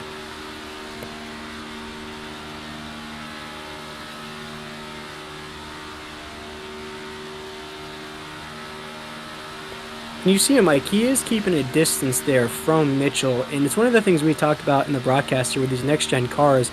There's a bubble there, and if you get inside the bubble, you have to commit. Like, as you see him coming into the corner here, he thought about committing onto the back of Mitchell's bumper there, but as we've seen throughout this race here, if you don't fully commit and you make contact with a quarter panel, you might send your teammate into the wall. Yes, you notice how you're saying the bubble. Everybody, we always see the bubble, you know, trying to break that bubble, get him more speed. You can even hear in the engine that it doesn't seem like the bubble and the pushing is not giving him any more power than he already has. Right, and we've seen a lot of power out of these cars tonight, Mike, and really appreciate these chassis that were put together by Ray Garcia. He has taken these next-gen cars to the next level here, and these cars have been laying down 47s. I think was one of the fastest times we saw earlier in the night. The track temperature has changed, and that's a cool thing that Ray has put into this Big Show Racing League events here. Track temperature does fluctuate, so there's a lot of things you have to keep an eye on as a driver. We are 100 laps in. We've got 25 laps to go here in the Big Show 125, Mike, and this has been a competitive race, and what a pleasure it's been to be here so far.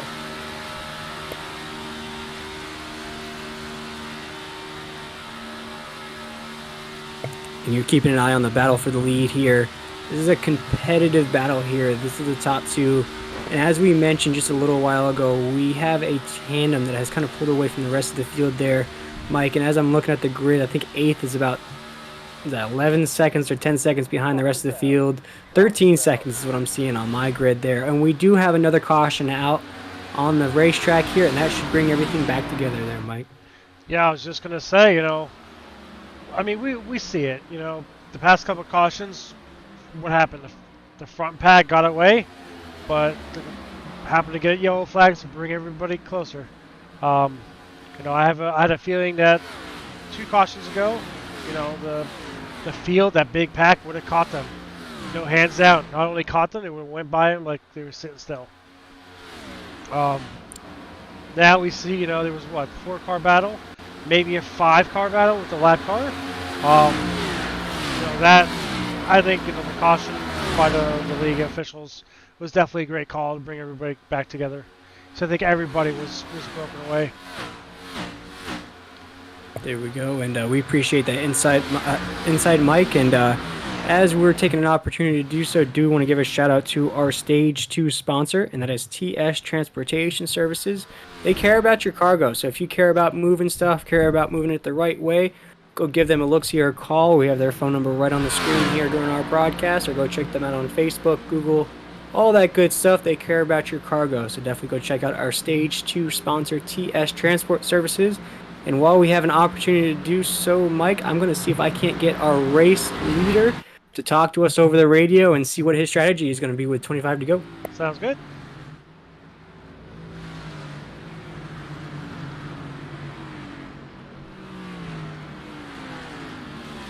And we'll see if we can get Mitchell Adams on the line here. Mitchell, this is Mike and Will up in the 10-4 broadcasting booth. Do you have a copy? Yes, I do. Awesome. And Mitchell, man, you have tore through this field like a knife through hot butter, man. We've seen you in the heat races. We've seen you in this main event here. What do you think it's been so far? What do you think it's been Daytona Beach? It's put you out in the lead so far. Well, really, it's been a struggle. I've had a fast car, and I've been able to kind of push other people to the front, but I haven't been able to sustain my own push at the front of the pack. And right now, I found my way up there finally during that last run. Got the lead, was able to hold it. So Right now, I'm just hoping to keep doing what I've been doing right now. We were working with some good people there on that last run, avoided the wreck, and put myself in a pretty good spot. But the fuel game is what we're looking at to the end. It's going to be awfully close here. Yeah, and fuel is going to be key there. And Mike, I'll see if you got any questions for Mitchell here. As a fellow iRacer yourself here, you know about that fuel strategy and everything. Do you have any questions for Mitchell here towards the end, as he's been kind of riding top 5 in most of this race? I think the one question is, you think that outside line's going to prevail towards the end? You know, we've seen during the 500 and also the official 500s this past weekend that it was the outside line, you know, being the fastest line. But I noticed, you know, throughout this whole race that it was always the inside line that always prevailed, and that the outside line just had nowhere to go. I think you've got to get good cars up there, because it takes some pushing, because this inside lane has been very, very strong at this point in the race. But the outside lane definitely works, but you just got to get people who can work together well up there to make it happen. Early in the race, it seemed to be doing better than it's been. I think people have kind of figured out how to push on that inside more, and so the inside lane has started to become stronger, but there's still speed in the outside. You just got to really work together well to find it. Awesome. Well, we're joined by Mitchell Adams here. He's the driver of the number 69. And Mitchell, we'll let you go and get you back racing here. We're going to have probably about a 20-lap shootout to go here to end this main event. And what do you think is going to be the strategy to take home the victory here tonight? Avoid the wrecks and have enough gas for the end. There you go. I love it. I love the strategy. Alrighty, Mitchell, we'll let you go, and we appreciate you joining us here in the booth. No, thank you. All right, and that was Mitchell Adams. He's the driver of the number 69 10-4 broadcasting car. And man, Mike, we don't usually have people in here twice in a row, or not twice in a row, but twice in the booth here with us. But Mitchell has put on a show here tonight and has deserved that second interview. Oh, most definitely. We seen him early on, you know, involved in a lot of those big wrecks, and he's still up there. Who knows? He can come back and win this race. And speaking of winning this race, Mike, there are some names that have popped into that top side of that grid there that we need to keep an eye out for. Some heavyweights of this Big Show Racing League, if you will. We got Landon Gentry in P2 right up there. Ray Garcia, the architect and commissioner of the Big Show Racing League, up there as well. We had Greg Blanson, who joined us on our Countdown to Green show here earlier and actually joined us for an interview, and actually a sponsor of tonight's race as well. So wouldn't that be something if he can take home the victory, being a sponsor of tonight's race? And of course Mitchell Adams, who we just spoke to, and then Jamie Shaw's bringing up that I think P8 there, and Michael Willey bringing up P10. So a lot of big names there, Mike, that come from this Big Show Racing League here to keep an eye out for as we go back to green. Yeah, imagine if Ray Garcia wins this race. It would be a huge victory for him as we let these cars give you the sights and sounds of Daytona Beach.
And that has been the sights and sounds of Daytona Beach, brought to you by 10-4 Broadcasting.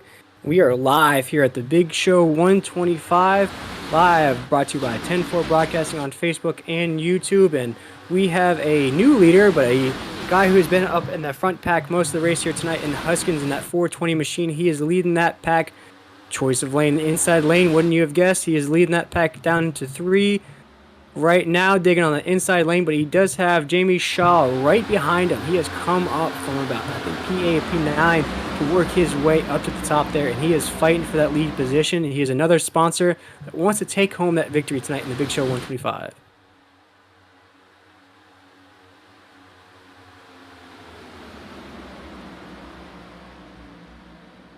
Digging down into 1 here. We have about 18 laps to go in this 125 lap shootout here tonight. These we see some action coming out of the middle of the pack here. It's going to involve a lot of cars coming down onto that backstretch there. Oh my goodness, a lot of cars are involved in there. I believe probably P6 back was involved in that heavy wreck there with about 18 laps to go there.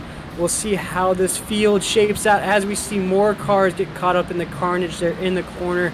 We'll see if we see a caution because of that wreck there. That was a lot of carnage there to be had on the track there, Mike. Oh, definitely. Oh, and then we have a caution. Bunch everything back up. Our 10th caution. Looks like we're going to have maybe 12 to go. This could be almost a 10-lap shootout. And man, if we get 10 laps to shoot out, I'm gonna have to stand up. I'll have to do some jumping jacks because I am pumped for this race. That was exciting 2-lap shootout we had just right there, Mike, where the drivers are really going for it. They really want that prize here tonight, and you're seeing it out of these drivers. But we're also seeing that just a little tiny mistake can cause a lot of carnage. Yes, a lot of mistakes. I'm trying to bring the replay up. I don't think I could do it this time.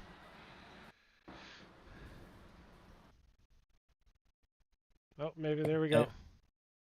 As we take a look at this action, as Mike is revving up that replay brought to you by 10-4 Broadcasting, we take a look at the carnage that happened coming down into 1 here. We'll see if it's another case of somebody, drifting down into that danger zone lane, and it just creates problems. And it wasn't anything to do with anybody else. He just decided to dip his toes into that middle lane and got left out all by himself. And we've seen it, Mike, out of these next-gen cars, that if you get it a little loose, there's really no saving it. Oh, yes. I mean, these next gens, they're different than last year's cars. The one key thing is, everybody's getting used to the car. So going from, your mindset, and this is what I was said to me is, these cars drive totally different. So you need to go back to Gen 4 and the way you drive these cars. So if you can, relearn, we've been on the service for so long, you got so used to driving, Gen 5, 6, and 7, those type of style cars, that you have to go back and relearn, a Gen 4 style car. So, we're looking back, these cars are brand new, fresh off the box, out of the manufacturers. And that's the thing. A lot of people are still getting used to learning how to drive this car again. And we're seeing it, and I like that though, Mike. I think it presents a challenge to the drivers. It presents that opportunity to not only just keep it, keep the pedal to the floor, but also learn a thing or two. And we saw it in the heat races. I believe these drivers really took a lot out of racing those heat races. Really took some strategy into tonight's main event. And you're seeing it. You're actually seeing the drivers that maybe kind of hung out in the back of the packs in those heat races are now leading this race. And I feel like maybe it's because they gained a little bit of experience or knowledge from those heat races. Most definitely. I think, the people that are going to be able to understand this car more are the people that haven't driven any NASCAR Cup car. So, I mean, we look, a lot of people... When you go to road races, you see a lot of people on the roadside come over, run the road races, the iRacing road races event, and what happens is they end up winning because they only come and run a couple races. That's it. So they're used to just their style cars. So I think for them, it's going to be they're going to be the ones winning these cars because they can learn a new car when us oval people and NASCAR people come in and what are we going to do? Our mindset's going to be, oh, we did this last year, let's do this again. It's not going to work that way. So I think everybody's mindset with this car is the mindset from last year, and they have to get that out of their head, because if they keep continuing to think that this is last year's car, it's not. So that's why I think we're seeing all these cautions, is because people think new car going to act the same as last year. And speaking of cautions, Mike, it looks like the caution lights have turned off with the pace car there, and we are about to go back to green here. Looks like we're going to have about 15 laps to go in this main event of the Big Show 125, and we've seen 2 heat races so far in this event, also qualifying. So seen a lot of competitive racing so far in this series, but it is all about to come to a grand finale here with about 15 laps to go. Don't forget, viewers, these drivers are racing for some iRacing cash here tonight. It is the top 10 places that do get paid out, but it is the grand prize winner of $100 in iRacing cash. It's going to go out to our winner here tonight. So we do want to thank all our sponsors for donating into tonight's purse. So, Mike, we are about to have 15 laps to go here, and man, it is exciting action. Well, I'm looking forward to 14 to go at the line. It's going to be anyone's game. It really is, and keep an eye out on this restart to see who gets the jump, and we'll keep it quiet for the sights and sounds of Daytona Beach.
That has been the sights and sounds of Daytona Beach, brought to you by 10-4 Broadcasting.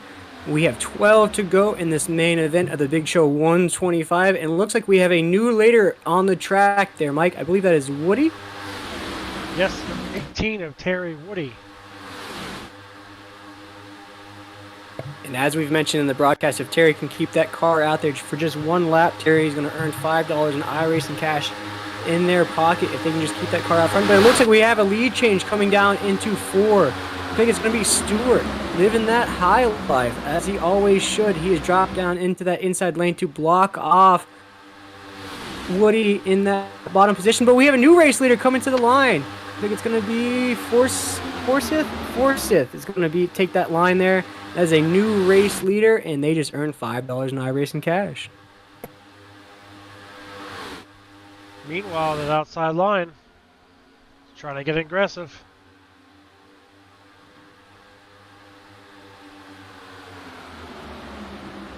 And that was an excellent shot of that Crown Royal machine driven by Forsyth out there in the front there. He is hugging that inside lane. That inside lane has been the hot track this entire race, ladies and gentlemen. Coming around 3, down into 4, onto the front stretch here. It is still Forsyth leading the way.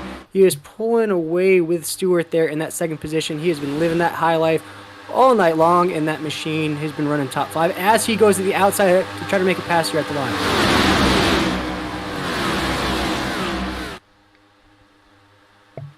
And as you mentioned, Mike, that outside tandem is really building up there with Stewart. As he drops back down to block that inside lane, that move is really sketchy here with 10 to go. That could cost you a lot of money in a lot of positions. That is a dangerous move. I mean, you looked, you seen when he came down, he was almost at that bumper. I think, you know, he could have stayed outside, and that pack would have went, started going outside. You've seen a lot of people on the outside lane. And as long as you get enough people outside, you can make that work. As we're saying, you know, new race leader, Timothy Pope, up front. I think you see it, like, get the lead, knock down one. But I think, you know, you should try to keep that outside lane. That's the game-winning lane, at least in my book. Yeah, and as you've seen, that outside lane is really building up a lot of speed here, Mike, as you were just mentioning there. And Timothy Pope and I believe it is Dustin Eaton up there. They have battled 1-2 most of this race. I believe Dustin Eaton might actually be in the running for the most laps led tonight. You guys get that machine in the front of the pack most of tonight's race, and he has got quite the partner. I believe that is Mitchell Adams right behind him, pushing him. One of the things we got to keep an eye out for, in the viewers as well, is if you're going to run that high side, you got to know when to drop down to the inside lane to block, as we saw there. Some sketchy moves there trying to drop down to that inside lane there. And if you don't time it just right, Mike, I feel like there could be a lot of trouble here. You definitely, I mean, you see the inside line, you know, weaving left and right. It's just the nature of the draft. This draft package is, you know, you can gain up so fast. As we see the 64 catching the 728. That was a fast draft right there. As he's and you saw, and he's really pressing that bubble, Mike. As you saw, as you mentioned, he is coming fast with that run. At the outside, second lane, here it comes.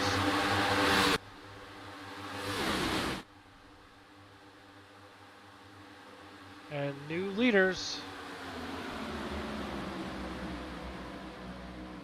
That is Dustin Eaton out of Dustin Eaton Racing. He actually was our qualifying sponsor for tonight's race here tonight. So if he takes home that grand prize victory, that'll be something that'd be almost a little home cooking for the sponsor to take home the grand prize. But hey, got to give all the props to him. He has kept his car out front in tonight's race. He's led, I believe, the most laps of tonight's race, or at least he's in the running for it. As you see, Mitchell Adams with a lot of speed on the backstretch. He is going for that lead, dipping down on the inside, going down into 3, coming out of 4. We're going to have a 2-car shootout coming out of 4 between Mitchell Adams and Dustin Eaton. Going to see who's going to be the leader coming to the line here between Mitchell Adams and Dustin Eaton. We're going to have 6 to go, ladies and gentlemen, in the Big Show 125.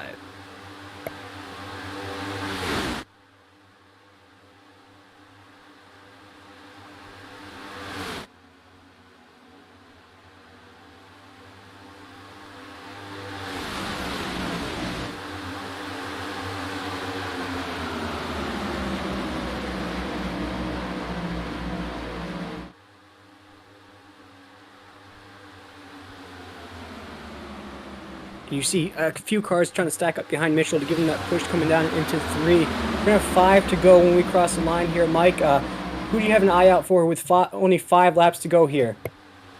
I think my top 2 picks are Mitchell Adams and I'm going to say Dustin Eaton, maybe my dark horse.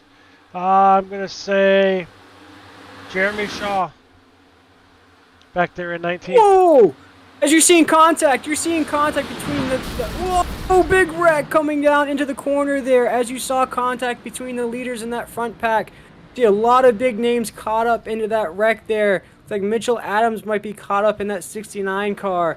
You're going to see a lot of reshuffling for the leaders there. Oh no, big wreck. A lot of big names caught up in that late action crash there. On the corner, we've seen it all night long. That is Calamity Corner. Coming out of that corner, you have way too much speed, and you just saw cars get loose and just lost their handles there, and it's unfortunate. You saw a car kind of drift down into that little area. I believe that is Kanza in that 15, that bright red machine there, just cut a little loose, came down, and then just the carnage ensues after that, and that is really unfortunate for these drivers who have been holding it down all race long, trying to place at least in the top 10 to get paid here, Mike. And we're gonna have about 4 laps to go, and we are under caution here, and I believe we're gonna have about a 3-lap shootout here to end this thing. I think we're gonna have a green. Are we gonna have a green-white-checkered? We are, and this is going to be a green-white checkered here, Mike. And as we have an opportunity to do so, we do want to give a shout out to our Stage 2 sponsor, and that is TS Transportation Services. They care about your cargo, so if you have anything that you need to move, you're moving to another state or anything like that, you want to escape the cold weather, maybe there's some people out in the West or Midwest or even some international drivers there in Canada. They want to move, they want to get their cargo moved, all that good stuff. Hit up TS Transportation Services LLC. We have a phone number right on the screen for you there. Check them out on Facebook, all that good stuff. Maybe Google, maybe give them a nice review. We do appreciate their sponsor in tonight's race. They're making it possible to pay out these skillful drivers here in the Big Show 125. And Mike, we are in for quite a treat here. Definitely. I was shocked to see that type of late action, but we are getting down nitty gritty. So everybody's trying to go for those last couple spots. Oh, definitely. I'm going to see if I can't get you a first-hand view of what may have happened on that wreck there. See if we can't speak to somebody to see if they had a good insight of what may have happened in that late action crash there. We'll give you an opportunity to hear from them. See if we can't get somebody in here for you. Maybe we'll get Bill Sleep in here, who was our new race leader. We were told to keep an eye out for him in tonight's race. I'm not seeing him in the channel here. Let me see if we can't get a driver to speak to in this exciting Big Show 125. This is the main event of this. We have 3 laps to go in tonight's race. We'll see if we can't get somebody in here to speak about maybe their strategy towards the end here. So if we can't get Rodney Huskins in here, and Mike will give you an opportunity to hear from him. Chat with him a little bit, and Mike, I'll pass it on over to you. We'll get him in here. Okay. Give me a second. See if he's in here with us. Let's see. Hey, Rodney, this is Mike and Will up in the broadcast booth. You got a copy?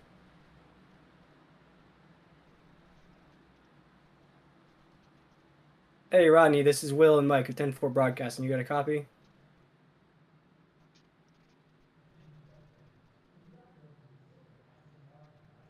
Looks like Rodney might be busy trying to gauge some strategy for the end of this race here.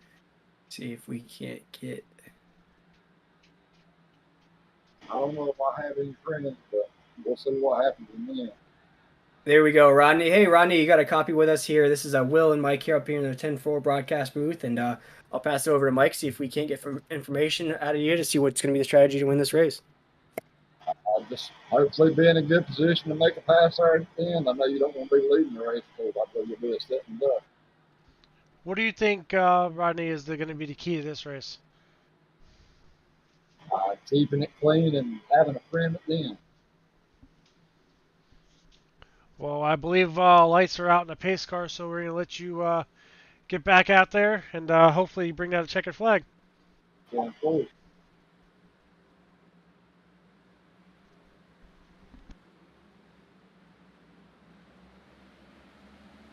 Great.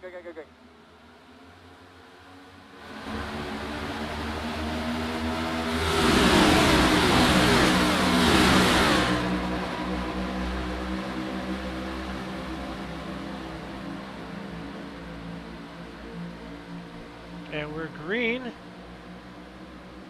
3 laps to go.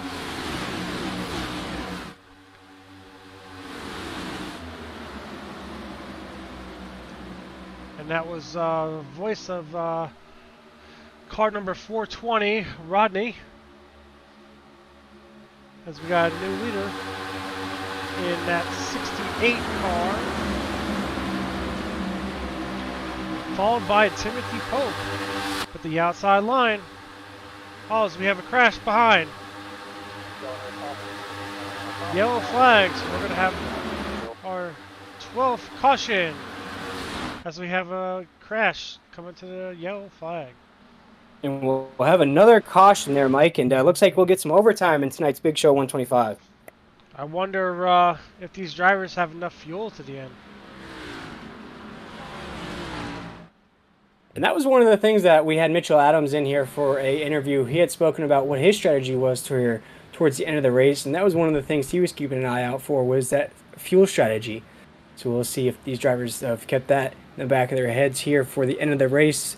We're going to have some overtime in the Big Show 125, and if you guys have liked what you've seen so far, definitely go check out 10-4 Broadcasting on Facebook, YouTube, all that good stuff. Give us a like, follow, subscribe to our races. We are on usually every Wednesday night live at 8:30 Eastern. We'll give you some super speedway races, but if you are liking our broadcast layout, you like what you hear so far here tonight, and you would like a broadcast crew for your iRacing series, definitely hit us up. We'll work with you. We'll give you all this awesome coverage that we've been providing all night long for you here tonight in the Big Show 125, and this is the main event of this. And big shout out to Ray Garcia for holding this event for these drivers tonight and having us on here for the broadcast. And this has been one heck of a race here tonight, and I am curious to see who's going to take home that $100 prize here.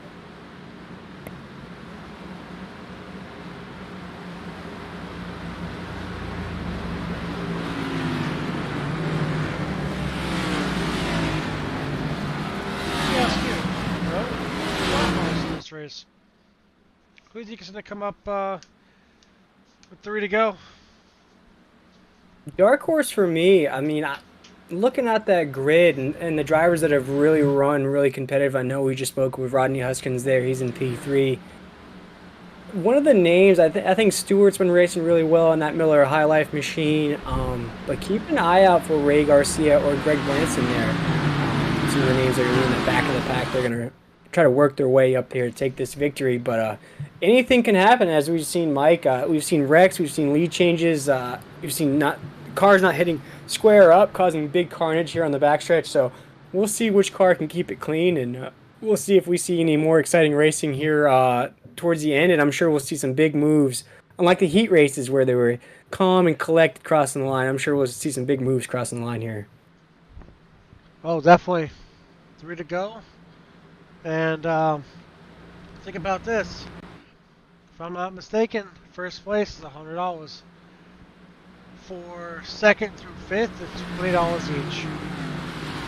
So 6th through 10th, looking at about $5 each. So every spot, it counts. I think that's why we've seen a lot of people, we've seen the craziness going, but we'll see what happens here. As we see this pace car about to pull off here, we're going to have 2 laps to go in the Big Show 125, ladies and gentlemen. We'll see who takes this flag. We're going to have 3-2 to go here in the Big Show 125.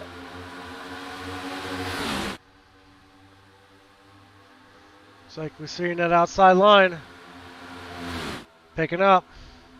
We're seeing a battle there. Mike, as you mentioned, coming down in the backstretch here, we're going to have a 2-car tandem on the inside lane, 3-car tandem on the outside lane. We'll see who has enough speed on the backstretch.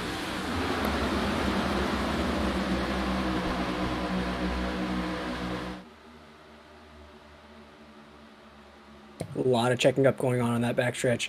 The backstretch has claimed a lot of drivers in tonight's race, but we're seeing that inside lane really pick up a lot of speed and kind of pull away from the rest of the field.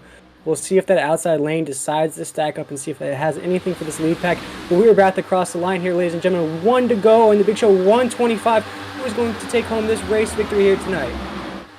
White flag in the air as we have a wreck in the back. As you see a wreck in the back, no caution flag yet. We're going to race this out, ladies and gentlemen. We're going to have Timothy Pope lead them down into 2. As your race leader, we have Stewart in the 94 right behind him in P2. Kazanza in that 15 right there on the outside lane. We'll see who has that speed coming down the backstretch. Three wide. Ooh, big move, big blocks happening on the backstretch there, Mike. We'll see who comes around on the 24. Big speed coming out of that 15 car on the outside lane there. We'll see who's going to hold it down, who's going to take home this victory in the Big Show 125. Coming around 4 here. This is it. This is the time to make your move. This is the time to go if you're going to go. And we see the 15 car go on the outside lane. We see Rex, the leader's wreck, and we see who's going to cross the line. Number 1 is going to be Kazaza. The 15 car is going to take home the victory in the Big Show 125. He's going to be our $100 race winner here tonight. Big win from him. Man, what a finish there, Mike. Oh, definitely. I didn't think that was going to be official there towards the end. I don't know if that's going to be reviewed, but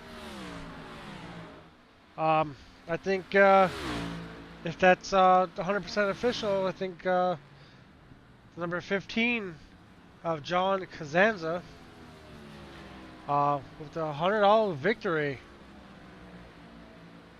And man, whether if it's under review or not, Mike, I believe he was the outside lane there. So whatever happened on the inside lane there between the leaders, I believe he may be free and clear there from riding on the outside lane there. And that is a car that I've seen up in that top pack most of tonight's race. And he made that move right at the end. He went on the outside lane and he had that speed all the way down the back stretch, all the way around the corner, and he just let that rocket go on the front stretch, taking home the victory in the Big Show 125 here.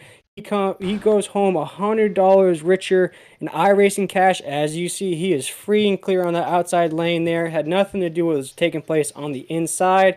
It was all his race to win, and he took it home. He takes home the victory here tonight in the Big Show 125 live, brought to you by 10-4 Broadcasting. And man, what skillful driving out of J.D. Kazanza there in the 15, looking like Clifford, the big red dog, and the big red machine, taking home tonight's grand prize in the Big Show 125. And man, I can't wait to speak with him because he avoided quite the wreck there at the end.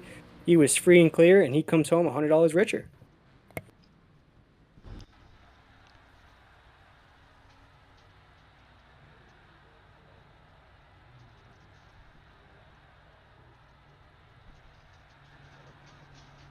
As we take a look at these official results, they're brought to you by 10-4 Broadcasting.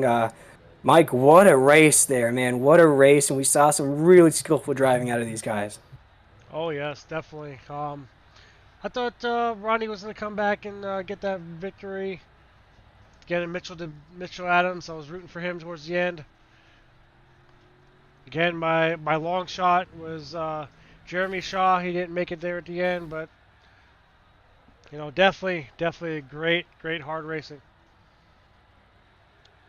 It really was, and it was quite the finish there. And we'll see if we can't catch up with some of our podium finishers here, Ray Garcia and Rodney Huskins, as John Kazanza celebrates doing his burnouts and all of his good stuff for taking home that $100 cash prize here tonight. See if we can't catch up with maybe Rodney Huskins there on pit road. He comes home P2 here tonight. See if we can't get a copy from him. We'll move him into our thing here tonight here, Mike. But man, what a race out of these guys here. And can't wait to speak with Rodney. And we're catching up with Rodney Huskins here on pit road. Rodney, you come home P2 here tonight. You come home a little bit richer, a little bit more iRacing cash in your pocket. Man, no, it's disappointing to come home P2, but how do you feel about tonight's race? Considering I started very dead last, I consider it a pretty good race. Oh man, and we loved it up here in the booth. It was competitive all race long. And what do you feel like was the strategy? How do you feel like, man, John came out of nowhere there to take home that victory. What do you think played out there? I think it's just a lot of competitive racing there at the end, and it's sad to see the wreck, but the best man come out to win. Go, Rodney. And as we have you in here, we're speaking with Rodney Huskins, our P2 finisher here in the Big Show 125. And Rodney, you ran one heck of a race here tonight, sir. And you were leading the race there for a little bit. We thought you were going to come home with the victory. And unfortunately, it's P2 here tonight. But what do you think you can take from tonight's race moving on to future races here in the Big Show? Learn to put yourself in position to be there at the end, and you'll always have a chance. That's it, Rodney, and we appreciate you taking the time with us here, sir, and congratulations on your P2 finish here tonight. And before we let you go, is there anybody you want to shout out, any team members or team sponsors you are representing here tonight? I just like to shout out to the fans and thank them for watching, and hopefully we put on one good show for them.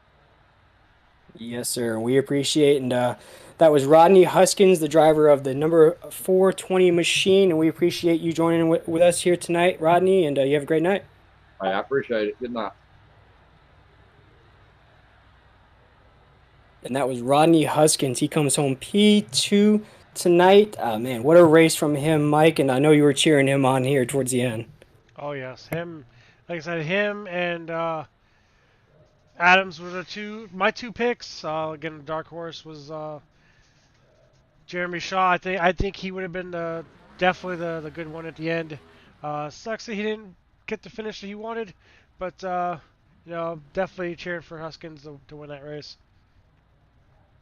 Of course, and he ran one hell of a race here. And we'll catch up with our P3 finisher, Ray Garcia, see if we can't get him in here. I know he's probably handling some race infractions there, and we'll see what happened with Ray. But as we wait for Ray to join us, I'm sure he'll close out the broadcast with us.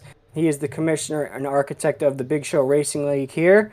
Without further ado, let's welcome our race champion into the booth here with us tonight. We're catching up with him on victory lane. He comes home the Big Show 125 champion.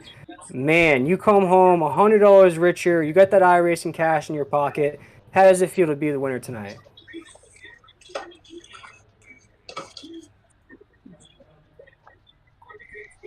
Hey, JD, you got a copy? See if we can't get JD in here. He is the winner of the Big Show 125 here tonight. He made a big pass there at the end there. Stayed clean on that high side lane, and we're speaking with JD here. And JD, man, how does it feel to take home this prize tonight?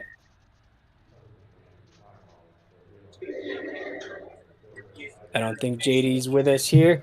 See if we can't. Seems like he is celebrating a little bit in the background of this victory. See if we can't, as we're waiting for JD to join us here from Victory Lane, see if we can't bring in our P2 finisher, Ray Garcia, who ran one heck of a race here tonight as well, but just comes up just a little bit short here. And Ray, this is Will and Mike up here in the 10-4 broadcasting booth, catching up with you there on pit road. And P3 tonight. I know it's not a victory, but good finish nonetheless. Yeah, I'm always a bridesmaid. Always a bridesmaid. Man, we saw some really competitive racing there, and a lot of choices between the drivers between the inside and outside lane there. From your perspective, what do you think kind of played out there towards the end? Mostly desperation. Got a couple of guys who are racing just a little too far over their heads, making too much contact.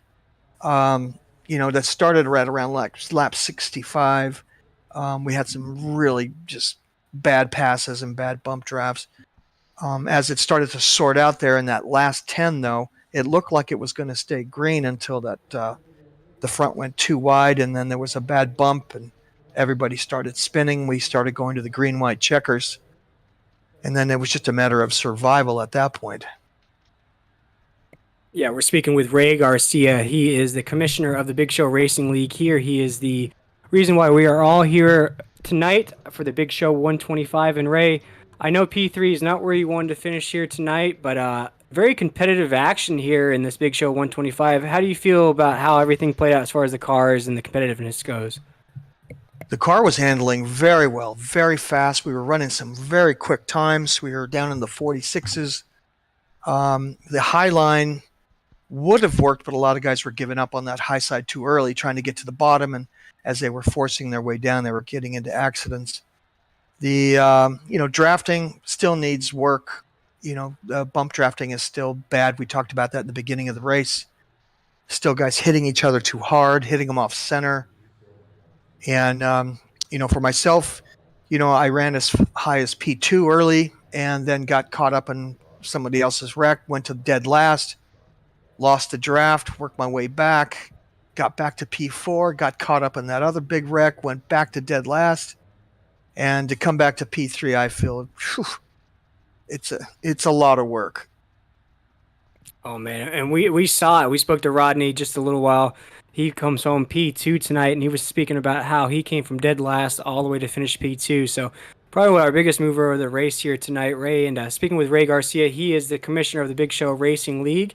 And we just finished up the Big Show 125, an awesome race put on by Ray Garcia here, Ray. And before we let you go, I know P3 is an awesome. You get paid from your own league, but you want to give a shout out to those sponsors that really contributed to tonight's race here tonight. Yeah, I'd like to thank each and every one of the drivers who donated, money and their time to make this race happen. I'd like to congratulate my top 5, John Kazaza, Big Show driver, Rodney Huskins, Big Show driver, myself, Big Show driver, Michael Willey, Big Show driver, Jonah Long, Big Show, Landon Gentry, Big Show, Stephen Prosser, Greg Blazin, big show. Bryce Forsyth, big show.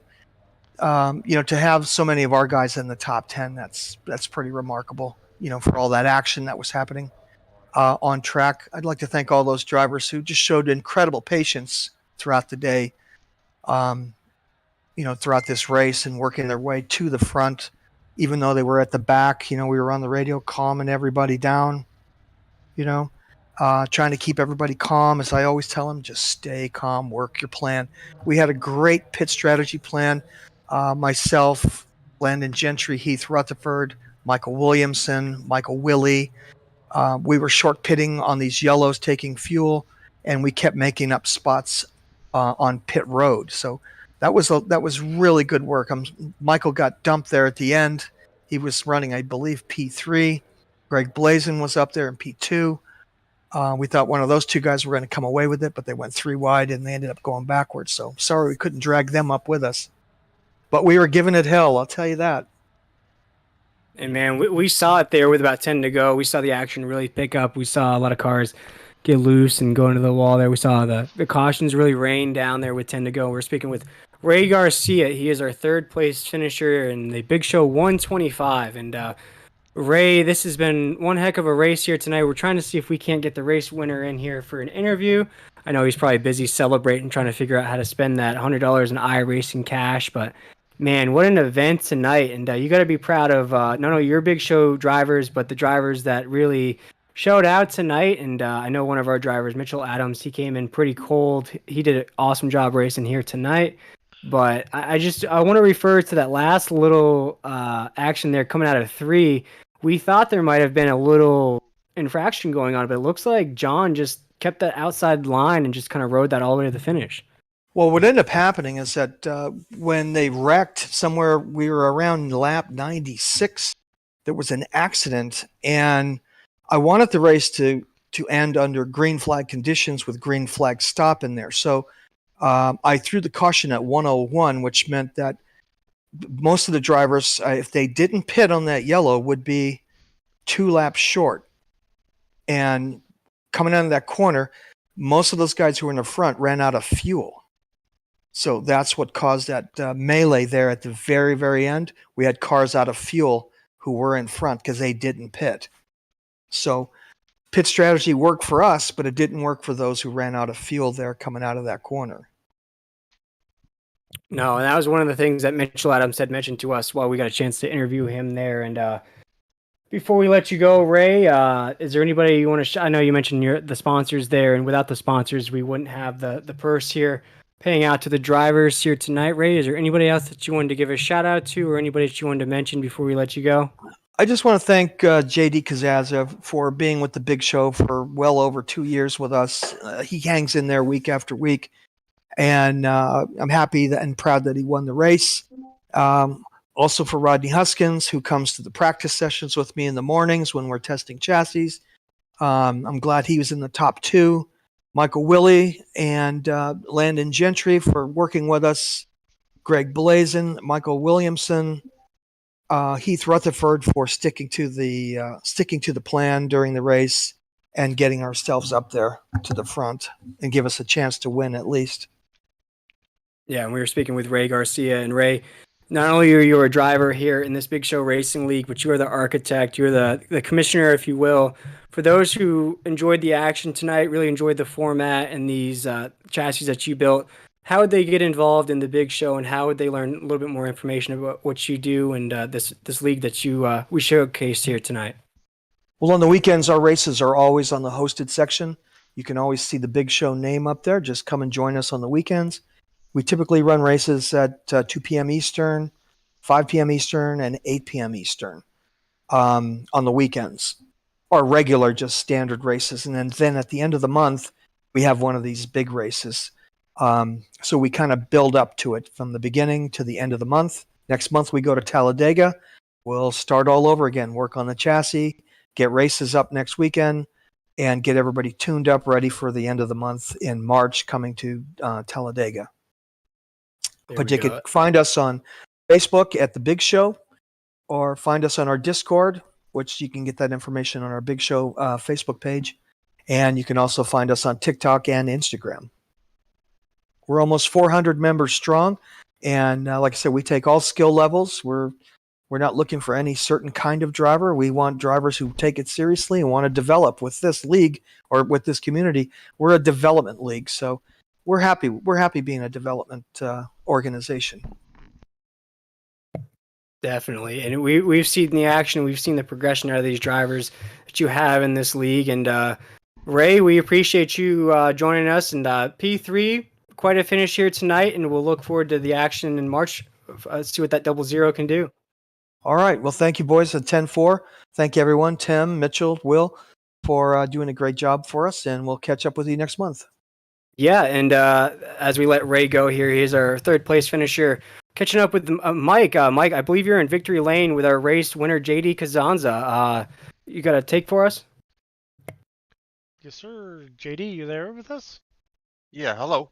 What's up, JD? This race definitely been interesting from the start. What is your take on it? My son explained it best. He said it was like a dumpster fire.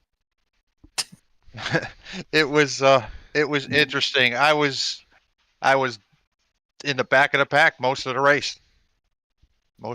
It just I'm erratic at best. I got lucky. I saw an opportunity to get on the outside of Tim going down the backstretch on the last lap, and was hoping I'd make it to the end on fuel. I didn't think I would get one green-white-checkered, let alone two in, and I ran out as I went across the line. I ran out of fuel. That was one of the things that was iffy on at the end, towards the end of the race. Who's got enough fuel because of all these green-white-checkers. Well, I looked at that. We had 24 to go, I believe, with a caution flag out, and I pitted, and I said, I'm not coming back in. And I held back at the beginning of that run and just ran half throttle, kind of trying to save, because I did a solo run, and best I could get out of this car on this track was 21 laps by myself. But I knew if I saved, I could make it, because I had it figured to make it in the 25 lapper qualifying race, but then everybody that was running in front of me bailed out with like 10 to go, and I knew I couldn't do it running by myself that long. $100 richer. Any ideas what you're gonna do with it? Oh yeah. Well, we're gonna go party on Fifth Avenue or something down in Manhattan. Well, anything you want to shout out to? No, not really. I race independent. My kid comes on here. We don't even talk about the race at all. We don't talk in Discord or anything. He just comes out and races. I come out and races, and I'm not affiliated with any other teams. This is the first time I even talked on this thing. I couldn't even figure out how to work it. Well, congrats on the win. Go celebrate there tonight. All right. Thank you very much. Thanks to Ray for putting on all this and putting up with us all the time. And that was John Kazaza. He is our champion of the Big Show 125. He took home the $100 in iRacing cash here tonight. And man, as he just mentioned, Mike, he kept that. He stuck to those key words you mentioned earlier in the broadcast of being patient and keeping that car clean. Definitely, that was one of the key words right from the start from the race, even from Heat 1. It was patience, because we see in the second heat, patience went out the window. Early on during the race, patience went out the window, and not just patience, it was who can survive the longest, because patience definitely was gone towards the middle and the end of the race. But the 15 of John Kazaza, wow, definitely shocked me to come out there and win. Oh yeah, and we had lead changes. We had exciting heat races.